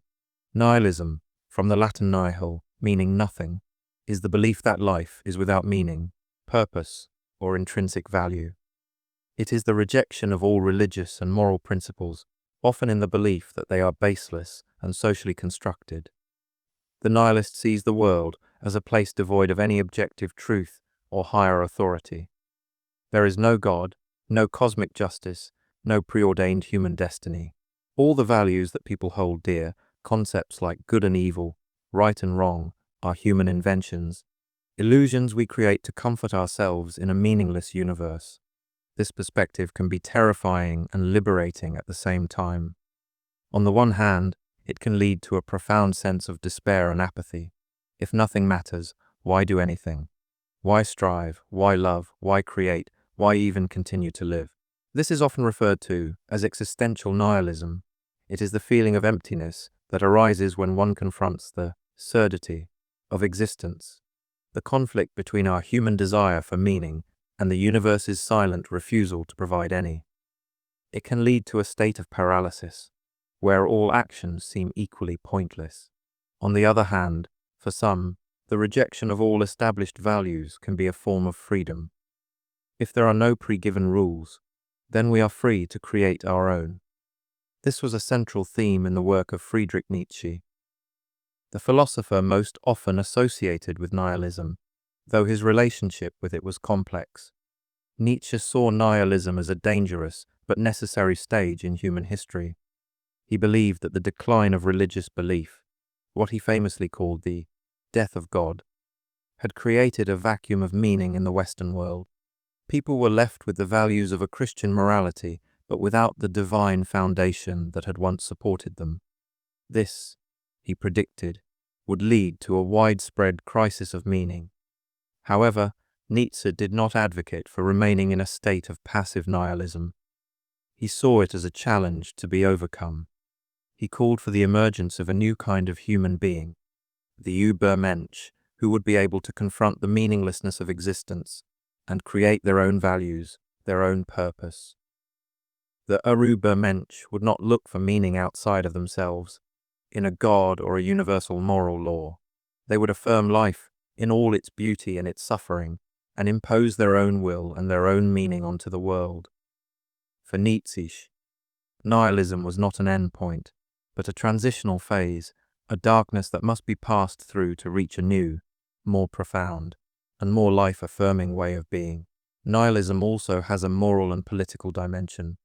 Moral nihilism, or amoralism, is the view that there are no objective moral facts. When we say, murder is wrong, we are not stating a truth about the world, we are simply expressing an emotion or a personal preference. This view challenges the very foundation of ethics and law. If there is no objective right and wrong, on what basis can we condemn any action? no matter how cruel. Political nihilism rejects the necessity of existing social and political structures, such as the state, the family, and law, seeing them as oppressive and based on false premises. In the 19th century, this was associated with revolutionary movements that sought to destroy the old order to make way for a new, freer society. Living in a world without inherent meaning is a profound challenge. It forces us to confront our most fundamental assumptions about our place in the universe. It can be a path to despair, leading to the conclusion that life is a cosmic joke, a tale told by an idiot, full of sound and fury, signifying nothing. Or it can be a call to action, a radical invitation to freedom. It can be the ultimate act of taking responsibility for our own lives, recognizing that if the universe has not provided us with a purpose, then we have both the burden and the glorious opportunity to create one for ourselves. Nihilism asks the ultimate question in a world devoid of any given meaning: what will you choose to value? The veil of ignorance. Imagine that you have been given a momentous task. You and a group of others have been chosen to design the basic principles for a new society. You will decide on the rules of justice, the distribution of wealth and power, the rights and duties of citizens. The principles you choose will be binding, shaping the lives of everyone in this society, including your own. Now, for the crucial twist. As you deliberate on these principles, you are placed behind a veil of ignorance. Behind this veil, you are temporarily unaware of your own specific place in the society you are creating. You do not know your race, your gender, your social class, your religion, or your natural talents. You do not know if you will be born rich or poor, healthy or sick, brilliant or intellectually challenged. You are stripped of all the personal information that could bias your decision in your own favor. You are a generic, rational, self-interested individual. But your self-interest lies in creating a fair system, because you could end up in any position within it. This is the thought experiment of the veil of ignorance, proposed by the American political philosopher John Rawls in his landmark book, A Theory of Justice. It is a device for thinking about justice, not from our own biased perspective, but from a position of impartiality. The question is, what principles of justice would you choose from behind this veil? Rawls argued that in this original position of ignorance, rational people would choose two main principles of justice. The first is the liberty principle. This states that every individual should have an equal right to the most extensive system of basic liberties compatible with a similar system of liberty for all. This would include freedoms like freedom of speech, freedom of conscience, and the right to vote. From behind the veil, you would not want to risk being part of a persecuted minority, so you would insist on strong protections for individual liberties for everyone. You would not want to create a society where you might end up being silenced or oppressed, so you would make sure that fundamental rights were guaranteed. The second principle is more complex and is divided into two parts. It deals with social and economic inequalities. Rawls argues that you would not necessarily insist on a perfectly equal distribution of wealth and resources. Some inequality might be acceptable if it serves to motivate people and increase the overall prosperity of society. However, any inequalities must satisfy two conditions. The first part is the fair opportunity principle. This says that social and economic inequalities must be attached to offices and positions that are open to all under conditions of fair equality of opportunity. This means that everyone must have a fair chance to achieve the more desirable positions in society, regardless of their family background or social class. You would want to ensure that access to education and jobs is based on talent and effort, not on the circumstances of one's birth, because you do not know what those circumstances will be for you. The second, and most famous, part is the difference principle. This states that any social and economic inequalities must be arranged so that they are to the greatest benefit of the least advantaged members of society. This is a powerful and radical idea. From behind the veil of ignorance, You would be concerned about the possibility that you might end up at the very bottom of the social ladder. You would want to design a system that protects you in that worst-case scenario. Therefore, you would agree to a system where inequalities are only justified if they work to improve the situation of the poorest and most vulnerable. For example, allowing a doctor to earn a higher salary than a janitor could be justified if that higher salary incentivizes people to become doctors, leading to better healthcare for everyone, including the least well-off. The wealth of the rich is only just if it trickles down and makes the poor better off than they would be in a more equal system. Rawls's theory, known as justice as fairness, is a form of social contract theory. It provides a powerful argument for a society that combines the protection of individual liberties with a strong commitment to social and economic equality. It is a defense of a robust welfare state and a rejection of both pure libertarianism, which might allow for vast inequalities, and strict egalitarianism, which might stifle individual initiative. The Veil of Ignorance is a thought experiment designed to force us to be empathetic and impartial. It asks us to step out of our own shoes and consider the world from the perspective of others, especially the most vulnerable. It challenges us to think about what a truly fair society would look like, not based on who has power or who has been historically privileged, but based on what principles we would all agree to if we did not know who we would be. It transforms the question of justice from "what's in it for me" to "what is fair for everyone, no matter who they turn out to be." Absurdism. Imagine a man condemned by the gods to endlessly roll a massive boulder up a hill, only to watch it roll back down each time it nears the top. He must repeat this futile, laborious task for all eternity. His life is a cycle of meaningless, hopeless toil. There is no victory to be won, no purpose to be achieved. This is the myth of Sisyphus, an ancient Greek story that was famously used by the French philosopher Albert Camus as a metaphor for the human condition. For Camus, we are all Sisyphus. We live in a world that is irrational, chaotic, and ultimately meaningless. Like Sisyphus, we spend our lives engaged in tasks and pursuits, seeking purpose and value in a universe that offers none. There is a fundamental conflict, a divorce, between two things: our innate human desire to find meaning, order, and reason in the world, and the silent, indifferent, and unreasonable universe that we inhabit. This conflict, this clash between our need for meaning and the world's meaninglessness, is what Camus called the absurd. Absurdism is often confused with nihilism, but there is a crucial difference. The nihilist looks at the meaningless universe and concludes that therefore nothing matters and gives in to despair or apathy. The absurdist, however, sees things differently. For the absurdist, the fact that life is meaningless does not devalue it. The absurd is not an end point, but a starting point. It is the recognition of our true condition, and the question is how we should live in the face of this recognition. Camus argued that there are three possible responses to the discovery of the absurd. The first is to escape through suicide. If life is meaningless, one might choose to end it. Camus rejected this. He argued that suicide is a form of capitulation, a confession that life is not worth living. For Camus, to live is to keep the absurd alive, and to kill oneself is to destroy one of the terms of the conflict, our own consciousness. The second response is to escape through a leap of faith. This involves turning to religion or some other belief system that posits a higher purpose or a transcendent reality. One accepts a set of comforting, pre-made answers to the problem of meaning, effectively denying the absurd. Camus also rejected this path, calling it philosophical suicide.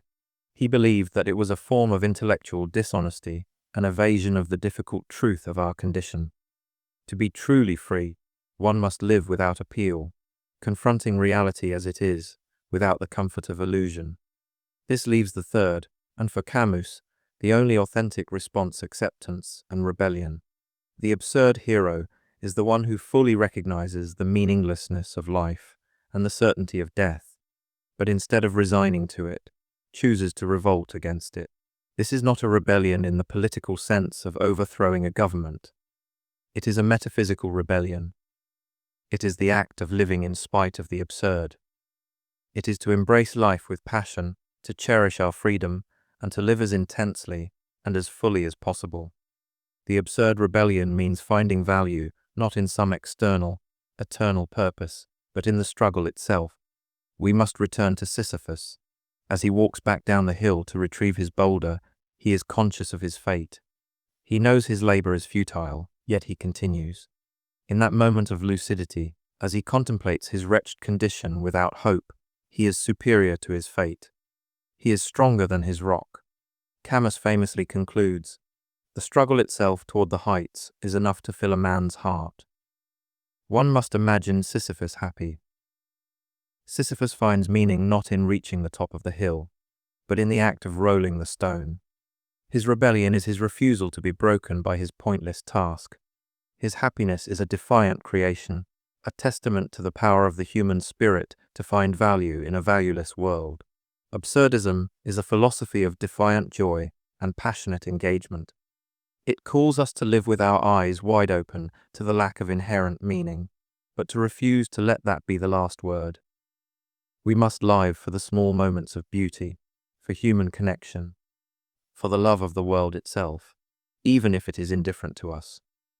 It is about creating our own meaning through our choices and our actions, knowing full well that this meaning is temporary, subjective, and will ultimately be erased by death. It is a call to be like Sisyphus, to shoulder our burdens with a clear-eyed understanding of our fate, and to find our freedom and our joy not in the hope of a final victory, but in the defiant, magnificent, and absurd struggle of living itself. The experience machine.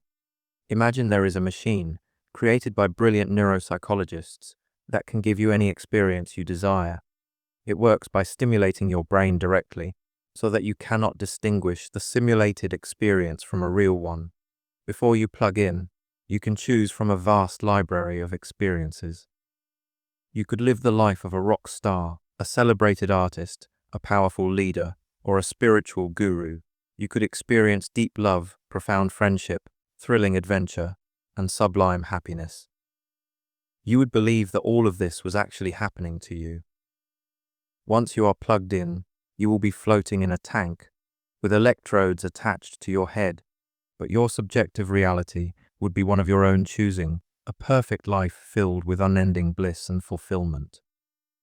You can program a life story for yourself for the next 2 years, after which you would wake up briefly to choose your experiences for the next 2 years, and so on. The question is, would you plug in?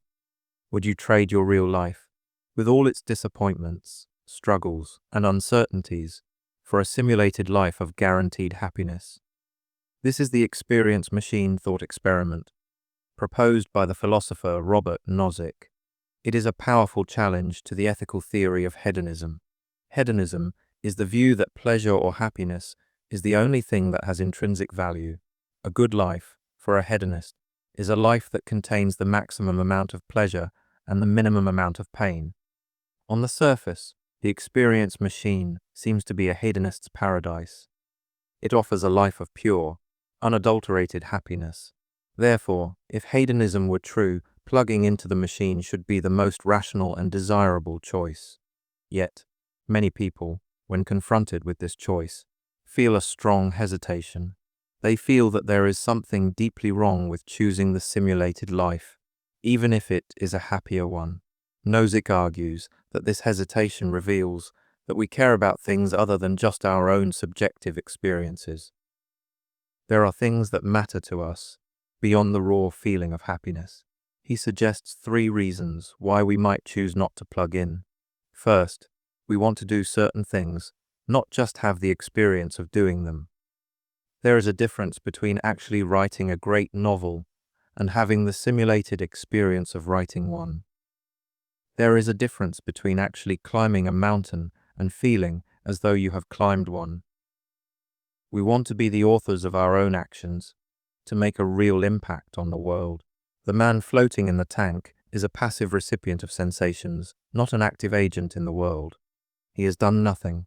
He is, as Nozick puts it, an indeterminate blob. We value action and accomplishment, not just the illusion of them. Second, we want to be a certain kind of person. We want to be brave, compassionate, intelligent, and kind.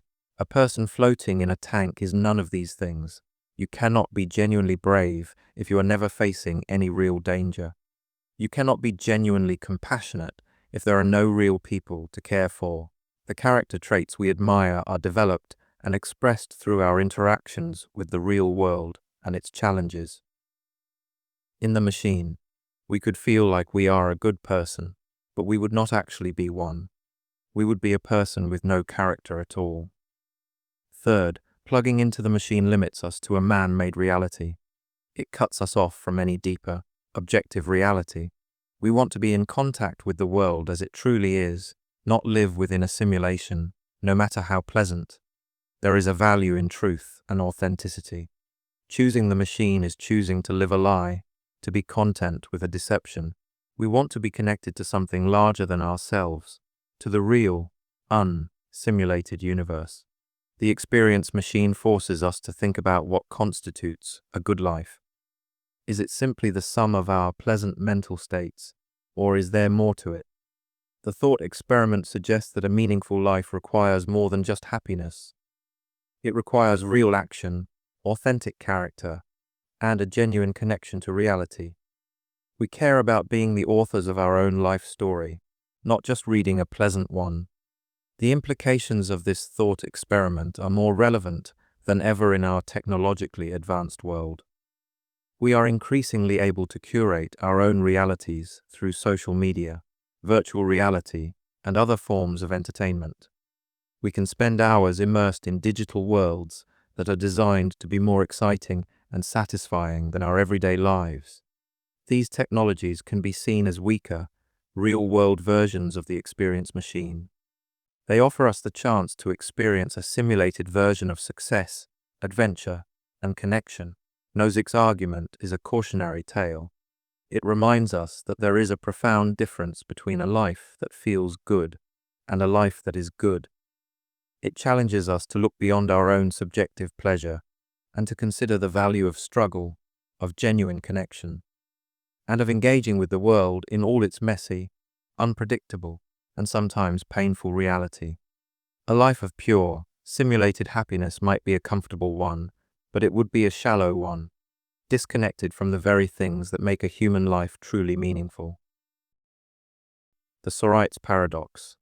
Imagine a single grain of sand. Clearly, a single grain of sand is not a heap. Now, add another grain of sand. 2 grains of sand are still not a heap. If you add a third, you still do not have a heap. If you start with something that is not a heap, and you add just 1 grain of sand, it seems that you cannot suddenly transform it into a heap. The addition of a single grain is too insignificant a change. So, if 1 grain is not a heap, then 2 grains are not a heap. If 2 grains are not a heap, then 3 are not. If n grains are not a heap, then n1 grains are not a heap. If you follow this logic, you must conclude that no matter how many grains of sand you add, you can never create a heap. You could have a collection of 10,000 grains, or 1,000,000, and you would be forced by this step-by-step logic to say that it is not a heap. But this is clearly absurd. We know that heaps of sand exist. This is the Sorite's paradox, also known as the paradox of the heap. The name comes from the Greek word soros, meaning heap. It is a paradox that arises from vague or fuzzy terms in our language. Words like heap, bald, tall, rick, and old do not have precise boundaries. There is no exact number of hairs a person must lose to be considered bald. There is no exact height in millimeters at which a person suddenly becomes tall. The paradox can be run in the opposite direction as well.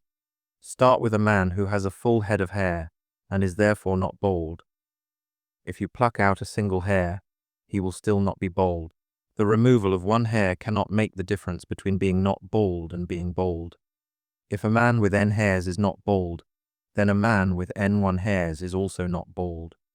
Following this logic, you could remove every single hair from his head, one by one. and you would have to conclude that he is still not bald, which is again absurd. The Sorite's paradox highlights a fundamental problem with the relationship between our language and the world. Our language often uses vague concepts to describe a world that changes in continuous, gradual ways. The paradox exploits this vagueness to produce a seemingly logical argument for an impossible conclusion. So, how can we solve it? One possible response is to deny the premise that a single change cannot make a difference. This is the approach of epistemicism, championed by the philosopher Timothy Williamson. The epistemicist argues that there is, in fact, a precise cut-off point, a specific number of grains that marks the boundary between a non-heap and a heap. There is a man who is not bald with n hairs, but becomes bald with n1 hairs. The problem is that we can never know where this boundary is. Our language has a precise meaning, but our knowledge of that meaning is imperfect. The vagueness is not in the world or in the meaning of our words, but in our minds. To many, this solution seems highly implausible. It feels deeply counterintuitive to suggest that there is a single, specific hair that makes the difference between being bold and not being bold. Another approach is to reject the idea of classical, two-valued logic, where every statement is either true or false. Perhaps we need a different kind of logic to deal with vague terms. This has led to the development of fuzzy logic, or many-valued logic. In this view, a statement like, "This collection of grains is a heap," is not simply true or false. It can have a degree of truth, a value somewhere between 0's completely false and 1's completely true. A collection of 2 grains might have a truth value of 0.01 of being a heap. A collection of 500 grains might have a truth value of 0.6. A collection of 10,000 grains might have a truth value of 0.99. In this system, there is no sharp drop from true to false, but a gradual, continuous change in the truth value of the statement. This seems to capture our intuitions much better, but it requires us to abandon the simplicity and certainty of classical logic. A third approach is known as supervaluationism. This view holds that our vague terms have multiple possible precisifications, or ways of being made precise. For the word heap, there could be many acceptable cutoff points. One precisification might set the boundary at 100 grains, another at 110, another at 150. A statement is considered true if it is true on all acceptable precisifications. A statement is false if it is false on all acceptable precisifications. And if a statement is true on some precisifications and false on others, it is neither true nor false. It has an indeterminate truth value. So, a collection of 50 grains would be a non-heap on all ways of making the word precise. So, 50 grains is not a heap, is true. A collection of 5,000 grains would be a heap on all precisifications. So, 5,000 grains is a heap, is true. But a collection of 120 grains might be a heap on some and not on others. In this case, the statement, 120 grains is a heap, is neither true nor false. This approach preserves classical logic for the true and false cases, but introduces a truth value gap for the borderline cases. The Sorite's paradox is more than just a linguistic curiosity. It has implications for fields like law and ethics. Laws often use vague terms. For example, when does a fetus become a person with rights? When does an elderly person become incompetent to make their own decisions? The paradox shows how difficult it is to draw sharp lines in a world of continuous change. It is a reminder that while our minds and our language often crave clear distinctions and absolute certainty, the reality we are trying to describe is often fuzzy, gradual, and resistant to our neat and tidy categories. The Gettier problem. For thousands of years, since the time of Plato, the standard definition of knowledge was justified true belief. This means that for you to know something, 3 conditions must be met. First, you must believe it. Second, it must be true. And third, you must have a good reason or justification for believing it. For example, you know that the sky is blue because you believe it is in fact blue, and your justification is that you can see it with your own eyes. This definition seems simple, intuitive, and for a very long time, it was widely accepted by philosophers. Then, in 1963, an American philosopher named Edmund Gettier published a short, 3-page paper that completely overturned this traditional understanding of knowledge. Gettier presented a series of simple counterexamples, now known as Gettier cases, which showed that it is possible for a person to have a justified true belief that is not, in fact, knowledge. Here is a typical Gettier case. Imagine two men, Smith and Jones, who have applied for the same job. Smith has strong evidence that Jones will get the job. The company president told him so. Smith also happens to know that Jones has 10 coins in his pocket, as he has just seen him count them. From these two pieces of evidence, Smith forms a belief. The man who will get the job has 10 coins in his pocket. This is a justified belief for Smith. He has good reasons to believe it. Now, imagine that unknown to Smith, the company president was mistaken, and it is actually Smith himself who will get the job. And also unknown to Smith, he himself happens to have exactly 10 coins in his pocket. So, Smith's belief that the man who will get the job has 10 coins in his pocket is true, and his belief is justified. He has a justified true belief. But does he know it? It seems clear that he does not. His belief is true only by a matter of luck, by a complete coincidence. His justification is based on false premises that Jones would get the job, and that the number of coins in Jones's pocket was relevant. The truth of his belief has nothing to do with his justification for it. He has a justified, true belief, but he does not have knowledge. Here is another example. Smith sees what looks exactly like a sheep in a field. He forms the belief. There is a sheep in the field. He is justified in this belief because his eyes are working perfectly, and it looks just like a sheep. And his belief is true, but not for the reason he thinks. What he is actually looking at is a large, shaggy dog that looks like a sheep. However, behind a hill, completely out of Smith's sight, there is a real sheep. So, his belief, there is a sheep in the field, is both justified and true. But again, he does not know it. His belief is true because of a lucky accident that is completely disconnected from his justification. These cases, and many others like them, demonstrate that the traditional, justified true belief definition of knowledge is inadequate. It is missing a crucial fourth condition, something that would rule out these cases of epistemic luck. The Gettier problem is the challenge of figuring out what this fourth condition is. Philosophers have proposed many different solutions. One idea is that for a belief to count as knowledge, the justification must not be based on any false beliefs. In the first case, Smith's justification relied on the false belief that Jones would get the job. This, no false lemmas, condition would seem to solve the problem. However, other Gettier cases have been constructed that do not rely on any false premises, making this solution insufficient. Another, more influential approach is to add a causal condition. This suggests that for a belief to be knowledge, it must be causally connected to the fact that makes it true. In the sheep case, Smith's belief was caused by seeing the dog, not by the real sheep behind the hill. Therefore, there is no proper causal link, and it is not knowledge. This works for many cases, but it has trouble with knowledge of abstract or future truths, which do not seem to have a straightforward causal relationship with our beliefs. A third family of solutions are reliability theories. These theories argue that a belief counts as knowledge if it is formed by a reliable cognitive process. A reliable process is one that tends to produce true beliefs most of the time.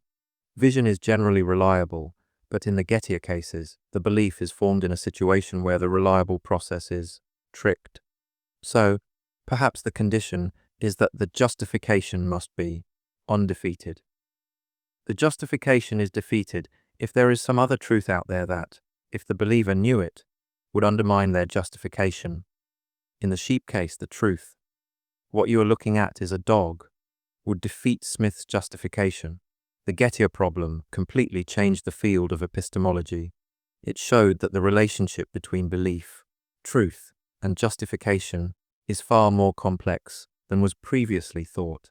For over 50 years, philosophers have been trying to find a satisfactory fourth condition to add to the definition of knowledge, one that can successfully handle all possible Gettier-style counterexamples.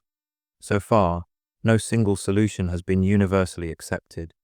The problem remains a central puzzle in the theory of knowledge, a simple but profound demonstration that even our most basic concepts, like knowing something, can hold surprising and intricate depths. It is a reminder that being right for the right reasons is a subtle and elusive state. The problem of evil. Look at the world around you.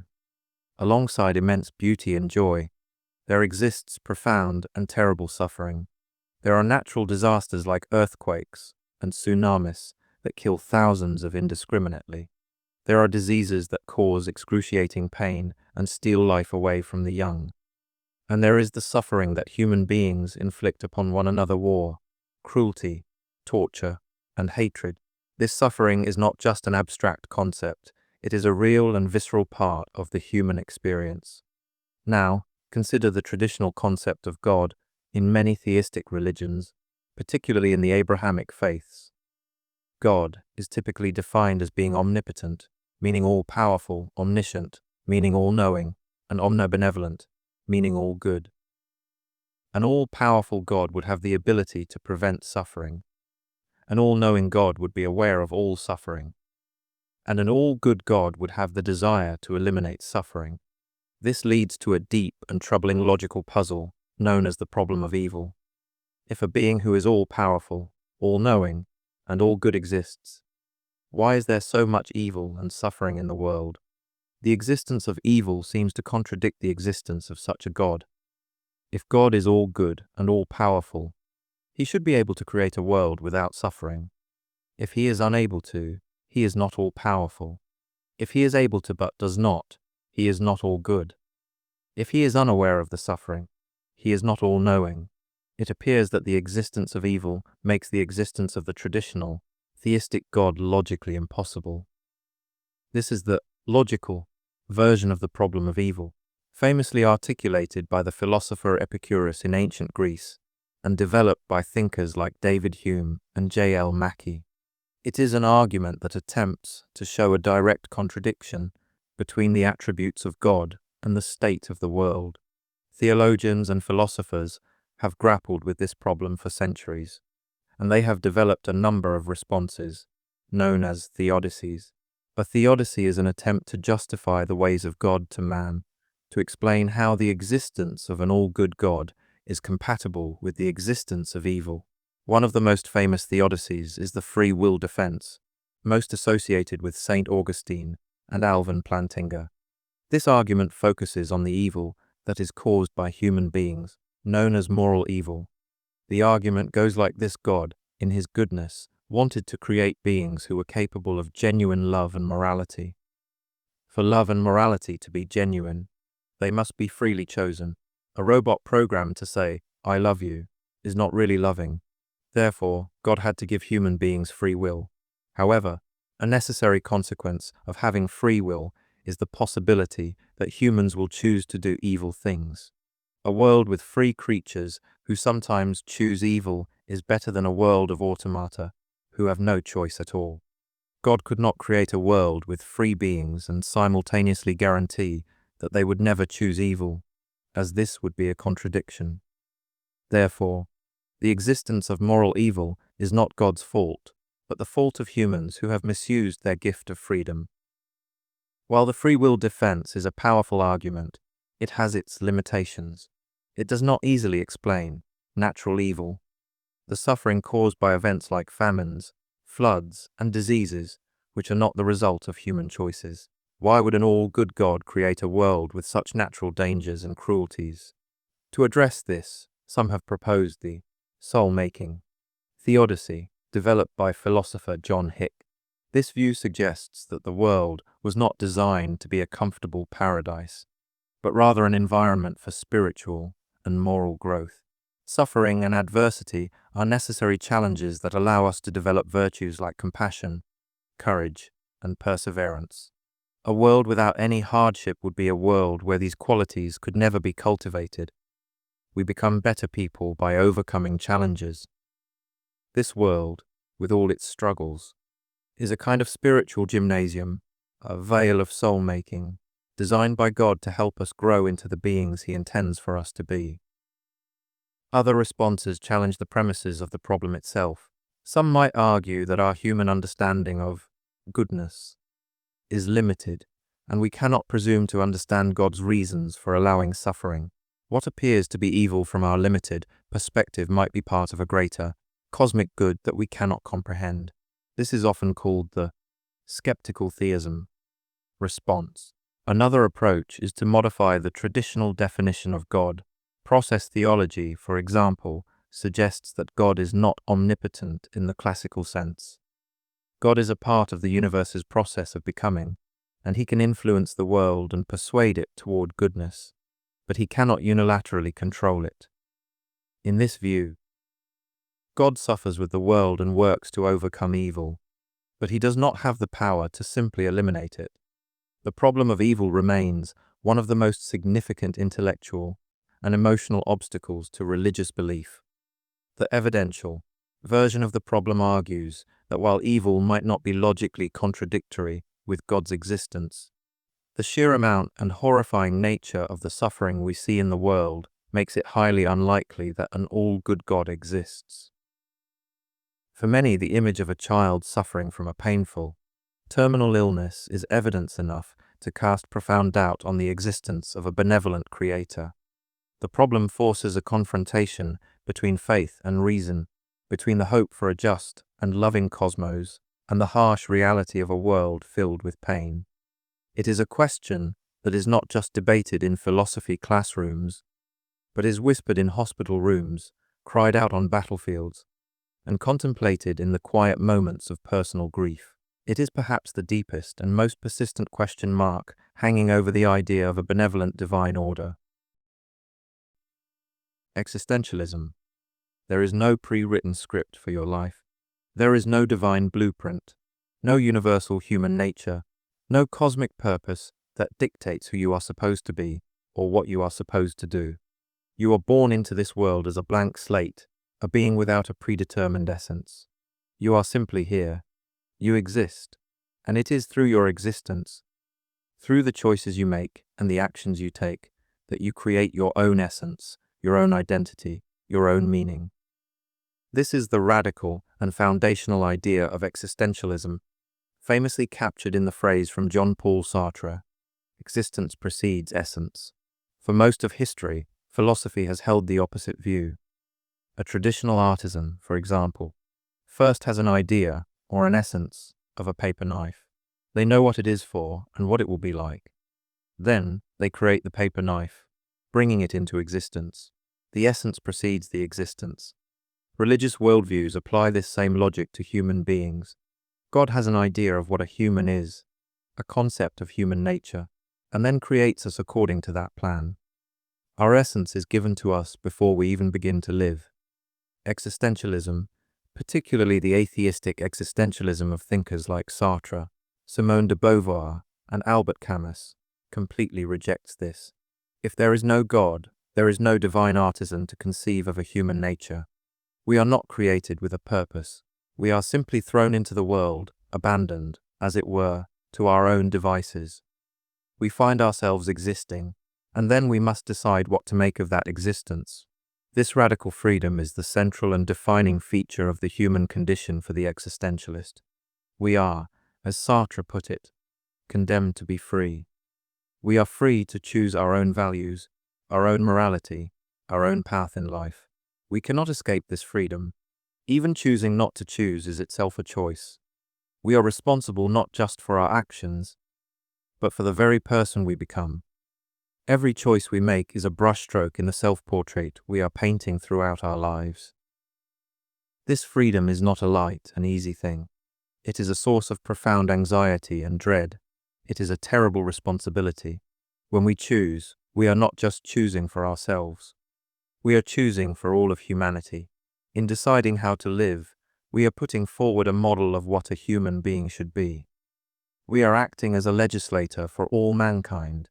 This feeling of total and deep responsibility is the anguish that the existentialist speaks of. It is the weight of knowing that our choices matter, and that there is no external guide, no moral rulebook in the sky to tell us if we are choosing correctly. Because there are no preordained values, we must create them. We are the source of all value. This means that we live in a state of forlornness, a feeling of being alone in the universe with no one to turn to for justification. We must face the consequences of our actions without excuses. We cannot blame our upbringing, our society, or our human nature for the choices we make. To do so is to act in bad faith.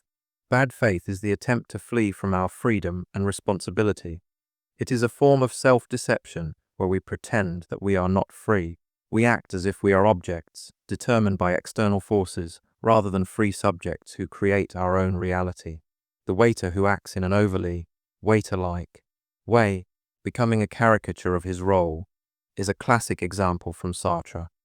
He is pretending that his essence as a waiter defines him, that he is not a free being who is simply choosing to act this way. A person who says, "I can't help it, that's just the way I am," is acting in bad faith. They are denying their power to choose to be different. To live authentically, for the existentialist, is to courageously embrace our freedom, to accept our total responsibility, and to live in accordance with the values that we have freely chosen for ourselves, without excuses or self-deception. Existentialism is not a philosophy of despair, though it is often perceived that way. While it begins with a stark and often unsettling picture of the human condition, abandoned in a meaningless universe, it ultimately offers a powerful and optimistic message. It is a profound humanism. It places human beings and their freedom at the very center of existence. It tells us that our lives are not trivial, but are projects of self-creation that have immense significance. It calls on us to live with passion, commitment, and authenticity. If life has no inherent meaning, then it is up to us to give it meaning. Our lives can be meaningful if we choose a project and commit ourselves to it, whether that project is art, politics, love, or any other pursuit that we freely and passionately endorse. The value of our life is nothing less than the meaning we choose to create. Existentialism is a philosophy that speaks directly to the individual. It asks you to look at your own life, at the choices you have made and the choices that lie before you. It challenges you to recognize the immense freedom you possess and the profound responsibility that comes with it. It urges you to cast off the comforting illusions of determinism and bad faith, and to step into the difficult but ultimately rewarding task of creating yourself. It is a call to live a life that is truly your own, a unique and irreplaceable work of art sculpted by the choices you make in the face of an infinite and open horizon. The scrambled man. Imagine there is a person named Smith. One day, a team of scientists with incredibly advanced technology performs an operation on him. They record the exact state of every atom in his brain and body, capturing his complete physical structure, his memories, his personality, his hopes, and his fears. They then destroy his physical body completely. At the same time, in another location, they use a new set of atoms to construct a perfect duplicate of Smith, atom for atom, based on the information they recorded. This new person looks, acts, and feels exactly like Smith. He has all of Smith's memories and believes himself to be Smith, having just woken up from the procedure. Is this new person Smith? Is he the same person? This is a classic question of personal identity. Most people would be inclined to say yes, that as long as the psychological continuity is preserved, the person is the same. The physical matter is not as important as the pattern. Now, let's alter the scenario.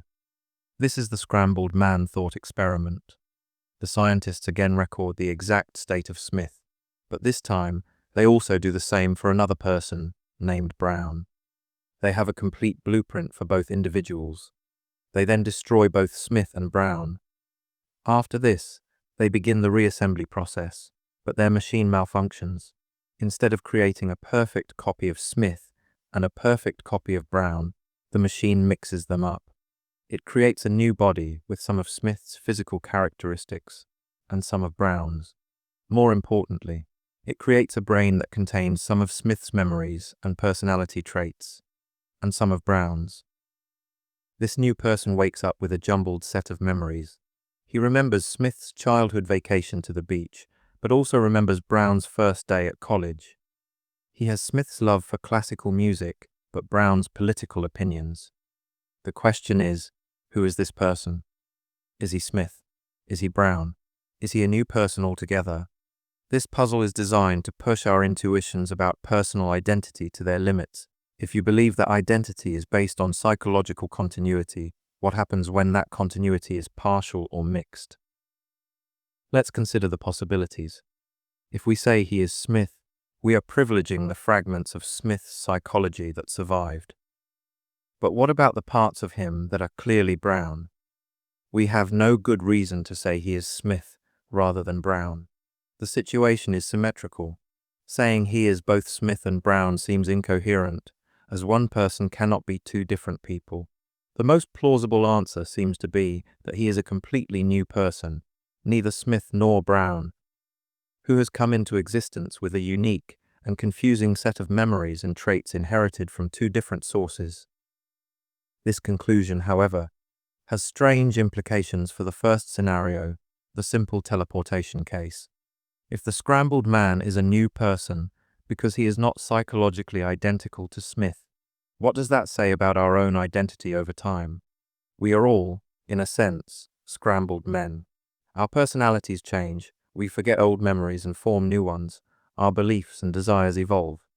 The person you are today is not psychologically identical to the person you were 10 years ago. You have some of the same memories and traits, but many are different. If perfect psychological identity is required for a person to persist, then it seems none of us persist for very long. We are a succession of different people who inhabit the same body. This is a conclusion that many find deeply unsettling. The scrambled man paradox forces us to question what the essential components of our identity are. Is it our physical body? This seems unlikely, as our bodies are constantly changing their cellular makeup. The teleportation case suggests the body is not the key. Is it our memories? The scrambled man shows that memories can be partial, mixed, and perhaps even transferred. If your memories could be uploaded to a computer, would that computer be you? Is it our personality, our values, our capacity for consciousness? These two seem to be things that can change or, in principle, be copied or combined. The paradox suggests that perhaps our concept of a single, enduring self that persists through time is a kind of illusion. Perhaps there is no deep, metaphysical fact about whether the scrambled man is Smith or Brown. There is just a new being with a certain set of physical and psychological properties. Our desire to ask, but who is he really, might be a misguided question, based on a faulty assumption that there is a simple yes or no answer to be found.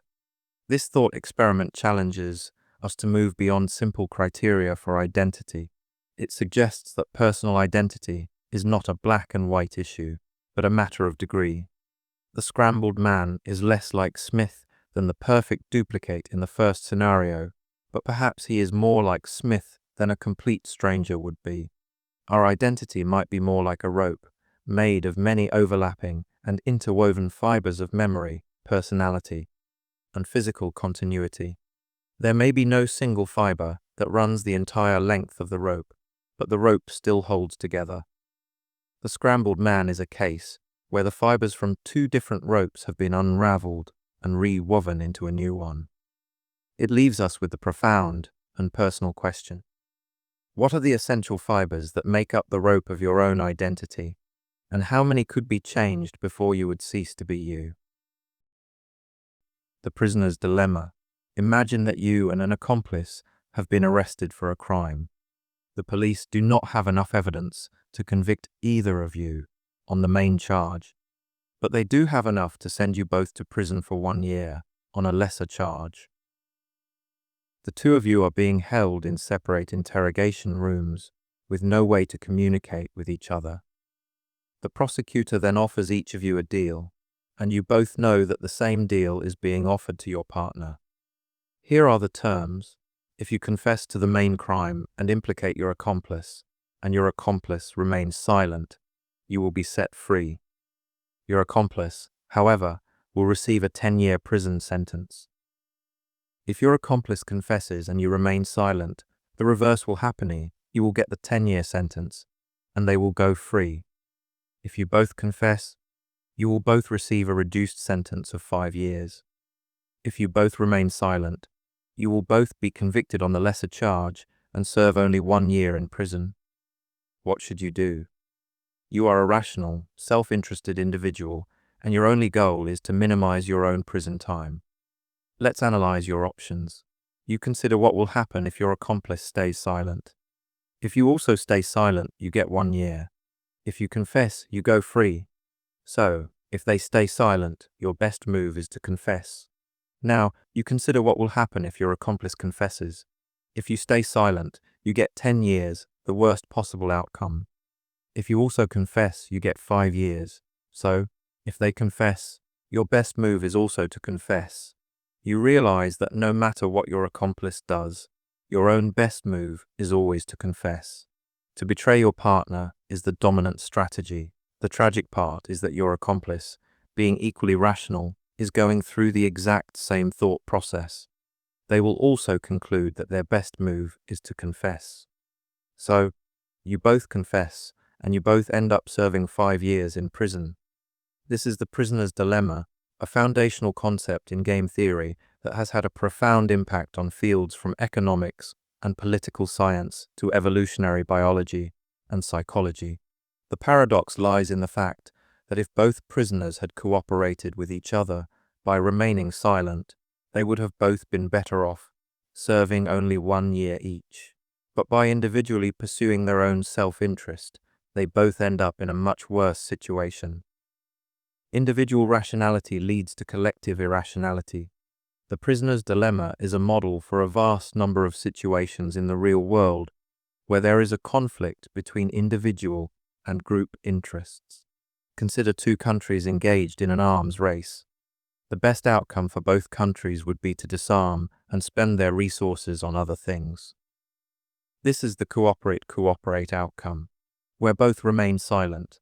However, each country fears that if it disarms while the other continues to build weapons, it will be at a huge disadvantage. This is the cooperate defect outcome, the 10-year sentence. And if both countries continue to arm themselves, they will both be less secure and poorer for it, but they will avoid the worst-case scenario of being the only one to disarm. This is the defect outcome, the 5-year sentence. So, both countries choose to continue the arms race, even though they would both be better off if they could trust each other to disarm. The same logic applies to situations like environmental protection. The best outcome for the planet and for humanity is for all countries and companies to reduce pollution. But for any single company, the most profitable or rational choice is often to continue polluting to save costs, while hoping that everyone else will be environmentally responsible. But since every company thinks this way, the collective result is a damaged environment that is worse for everyone. So, is there a way out of the dilemma? The original model is a one-off game. You make your choice, and you never see your accomplice again. But what if the game is played repeatedly?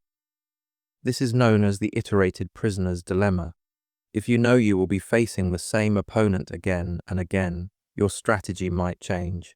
The political scientist Robert Axelrod famously held a computer tournament to find the best strategy for the iterated prisoner's dilemma. He invited game theorists from all over the world to submit programs that would compete against each other. The surprising winner was one of the simplest strategies submitted, called tit for tat. Tit for tat's rules were very simple. On the first round, it always cooperates. On every subsequent round, it simply does whatever its opponent did on the previous round. If the opponent cooperated, it cooperates. If the opponent defected, it defects. Tit for tat is a nice strategy in that it is never the first to betray. It is also a retaliatory strategy, as it immediately punishes defection. But it is also a forgiving strategy. As soon as the opponent starts cooperating again, tit for tat will immediately go back to cooperating, not holding a grudge. And finally, it is not envious.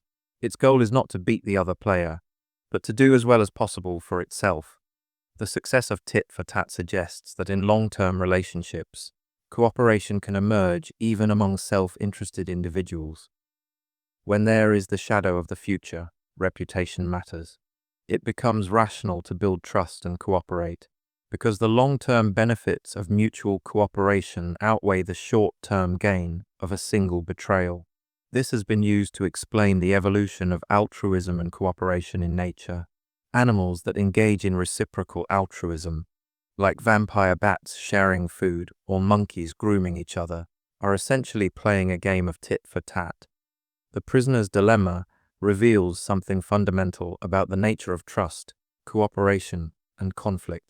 It shows how easily cooperation can break down, but also how it can be built up over time. It demonstrates that the pursuit of narrow self-interest can be self-defeating, and that sometimes the most rational thing to do is to be trustworthy and to rely on the trustworthiness of others. It is a simple game that models one of the most complex and essential challenges of social life: how to balance our own needs with the needs of the group, and how to create cooperation in a world where we can never be entirely sure of the intentions of others. Ethical egoism. What is the right way to live? For centuries, moral philosophers, religious leaders, and societies have taught us that the path to a good life involves some form of altruism, self-sacrifice, and concern for the well-being of others. We are told that we should be kind, compassionate, and that we have duties to help those in need, even at a cost to ourselves. But what if this entire tradition is wrong? What if the only moral duty you have is to yourself? What if the only right action is the one that best serves your own interests? This is the core idea of ethical egoism. It is a normative ethical theory, meaning it is a theory about how we ought to behave. It states that each person ought to pursue their own self-interest exclusively. It is not just a description of how people do behave, that would be psychological egoism, but a prescription for how they should behave. The ethical egoist argues that it is our moral duty to act in a way that maximizes our own good. Altruism, the act of helping others for their own sake, is not just seen as unnecessary, but as morally wrong, a betrayal of our primary and only duty to ourselves. This is a radical and often shocking idea that runs contrary to our most common moral intuitions. It seems to be a justification for selfishness, greed, and indifference to the suffering of others. But proponents of ethical egoism offer several arguments in its defense. One argument is that altruism is ultimately self-defeating. We are all intimately familiar with our own wants and needs, but we know very little about the wants and needs of others. If we try to meddle in other people's lives, we are likely to do more harm than good, imposing our own values and making their situation worse. Furthermore, the practice of altruism can be demeaning to the person who receives the help. It makes them dependent and robs them of their own agency and dignity. If everyone simply focused on making their own life as good as possible, society as a whole would flourish, as it would be composed of strong, independent, and self-reliant individuals. Another argument, most famously associated with the philosopher and novelist Ayn Rand, is that altruistic morality devalues the individual. It teaches us that our own life is not an end in itself, but is merely a tool to be used for the good of others. It requires us to sacrifice our own projects, our own happiness, and our own values for the sake of the collective or the needy. For Rand, this is a slave morality that elevates weakness and suffering and denigrates strength and achievement. The only moral system that respects the supreme value of the individual human life, she argued, is one that allows each person to live for their own sake, pursuing their own rational self-interest without guilt or apology. It is important to distinguish ethical egoism from hedonism or simple selfishness. An ethical egoist does not necessarily advocate for doing whatever feels good in the moment. Pursuing one's own self-interest requires rationality and long-term thinking. It might be in your long-term self-interest to study hard, to be honest in your business dealings, to maintain a good reputation, and even to help others on occasion, if doing so will ultimately benefit you in some way. An ethical egoist might help a friend, not out of a sense of altruistic duty, but because they value the friendship and the benefits it brings to their own life. However, the theory faces several powerful objections. The most obvious one is that ethical egoism seems unable to resolve conflicts of interest. In a world of scarce resources, my interests will inevitably clash with yours. If it is my moral duty to pursue my interest, and your moral duty to pursue yours, and our interests conflict, the theory seems to offer no solution other than a power struggle. It seems to endorse a world where the strong can and should dominate the weak, which strikes many as the very definition of an immoral system. A related and more formal objection is that ethical egoism seems to lead to logical contradictions. Imagine a situation where it is in my interest to do something, say, to harm you, but it is in your interest to prevent me from doing it. Ethical egoism would say, it is morally right for me to harm you, and it is also morally right for you to prevent me from harming you. But it seems contradictory to say that it is right to do an action, and also right to prevent that same action. The theory seems unable to provide a coherent and universal guide for behavior. Finally, ethical egoism seems to be unacceptably arbitrary. It divides the world into two categories of people, myself and everyone else. It says that my interests are supremely important, while the interests of everyone else matter only to the extent that they affect me. But what is the justification for this? What makes me so special? If there is no fundamental difference between myself and others that justifies this differential treatment, then ethical egoism is a form of discrimination akin to racism or sexism. It is the arbitrary privileging of one individual over all others, simply because that individual is me. Ethical egoism remains a provocative and challenging theory. It forces us to question the foundations of our altruistic morality and to think about the proper role of self-interest in a good life. While most philosophers reject it as a viable ethical system, it serves as a powerful counterpoint to traditional views, a stark reminder of the tension that exists between our duties to ourselves and our duties to others. The problem of other minds. You are certain of your own consciousness. You feel the warmth of the sun on your skin. You experience the pang of sadness. You see the vibrant colors of a painting. You think, you dream, you hope. Your inner world, your stream of consciousness, is the most immediate and undeniable reality you know. But what about everyone else? You see other people walking, talking, laughing, and crying. They behave in ways that suggest they have minds, just like you do. When another person stubs their toe and yells in pain, you infer that they are feeling the same kind of pain you would feel in that situation. But how can you be sure? You can only observe their external behavior. You can never directly access their inner experience. The mind of another person is a black box that you can never open. This is the problem of other minds. It is a fundamental, skeptical challenge in philosophy that questions how we can justify our belief that other beings have conscious experiences. It is a close cousin of solipsism, but it is a more specific and perhaps more troubling problem for our everyday lives.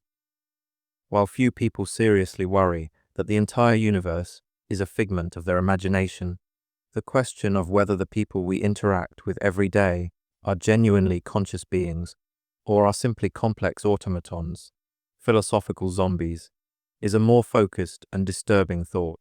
A philosophical zombie is a hypothetical being that is physically and behaviorally identical to a conscious human being in every way, but lacks any subjective experience or qualia.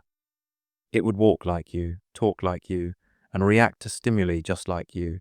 It could write poetry, solve complex mathematical problems, and talk about its feelings and emotions. If you asked it if it was conscious, it would say yes, and it would give a detailed philosophical argument for its own consciousness. But inside, there is nothing. It is all dark. There is no one home. The core of the problem is that all the evidence we have for consciousness in others is indirect. We rely on an argument from analogy. The argument goes like this: I have a mind. My mind causes my body to behave in certain ways. I observe that other human bodies behave in ways very similar to my own. Therefore, by analogy, it is reasonable to conclude that their behavior is also caused by minds similar to my own. This argument seems plausible, but it has some serious weaknesses. An argument from analogy is only as strong as the sample size it is based on. In this case, the sample size is my own mind. I am trying to draw a conclusion about billions of other beings based on a single instance. This is a very weak form of induction. It would be like finding a single red fruit in a vast, unexplored forest and concluding that all the fruit in the forest must be red. Furthermore, the argument assumes that the connection between mind and behavior that I observe in myself holds true for everyone else. But this is precisely what is in question. The philosophical zombie thought experiment is designed to show that it is at least conceivable that the same behavior could exist without the same inner experience. So, if the argument from analogy is weak, are there other ways to justify our belief in other minds? Some philosophers have argued that the belief in other minds is not an inference we make, but a more fundamental part of how we perceive the world.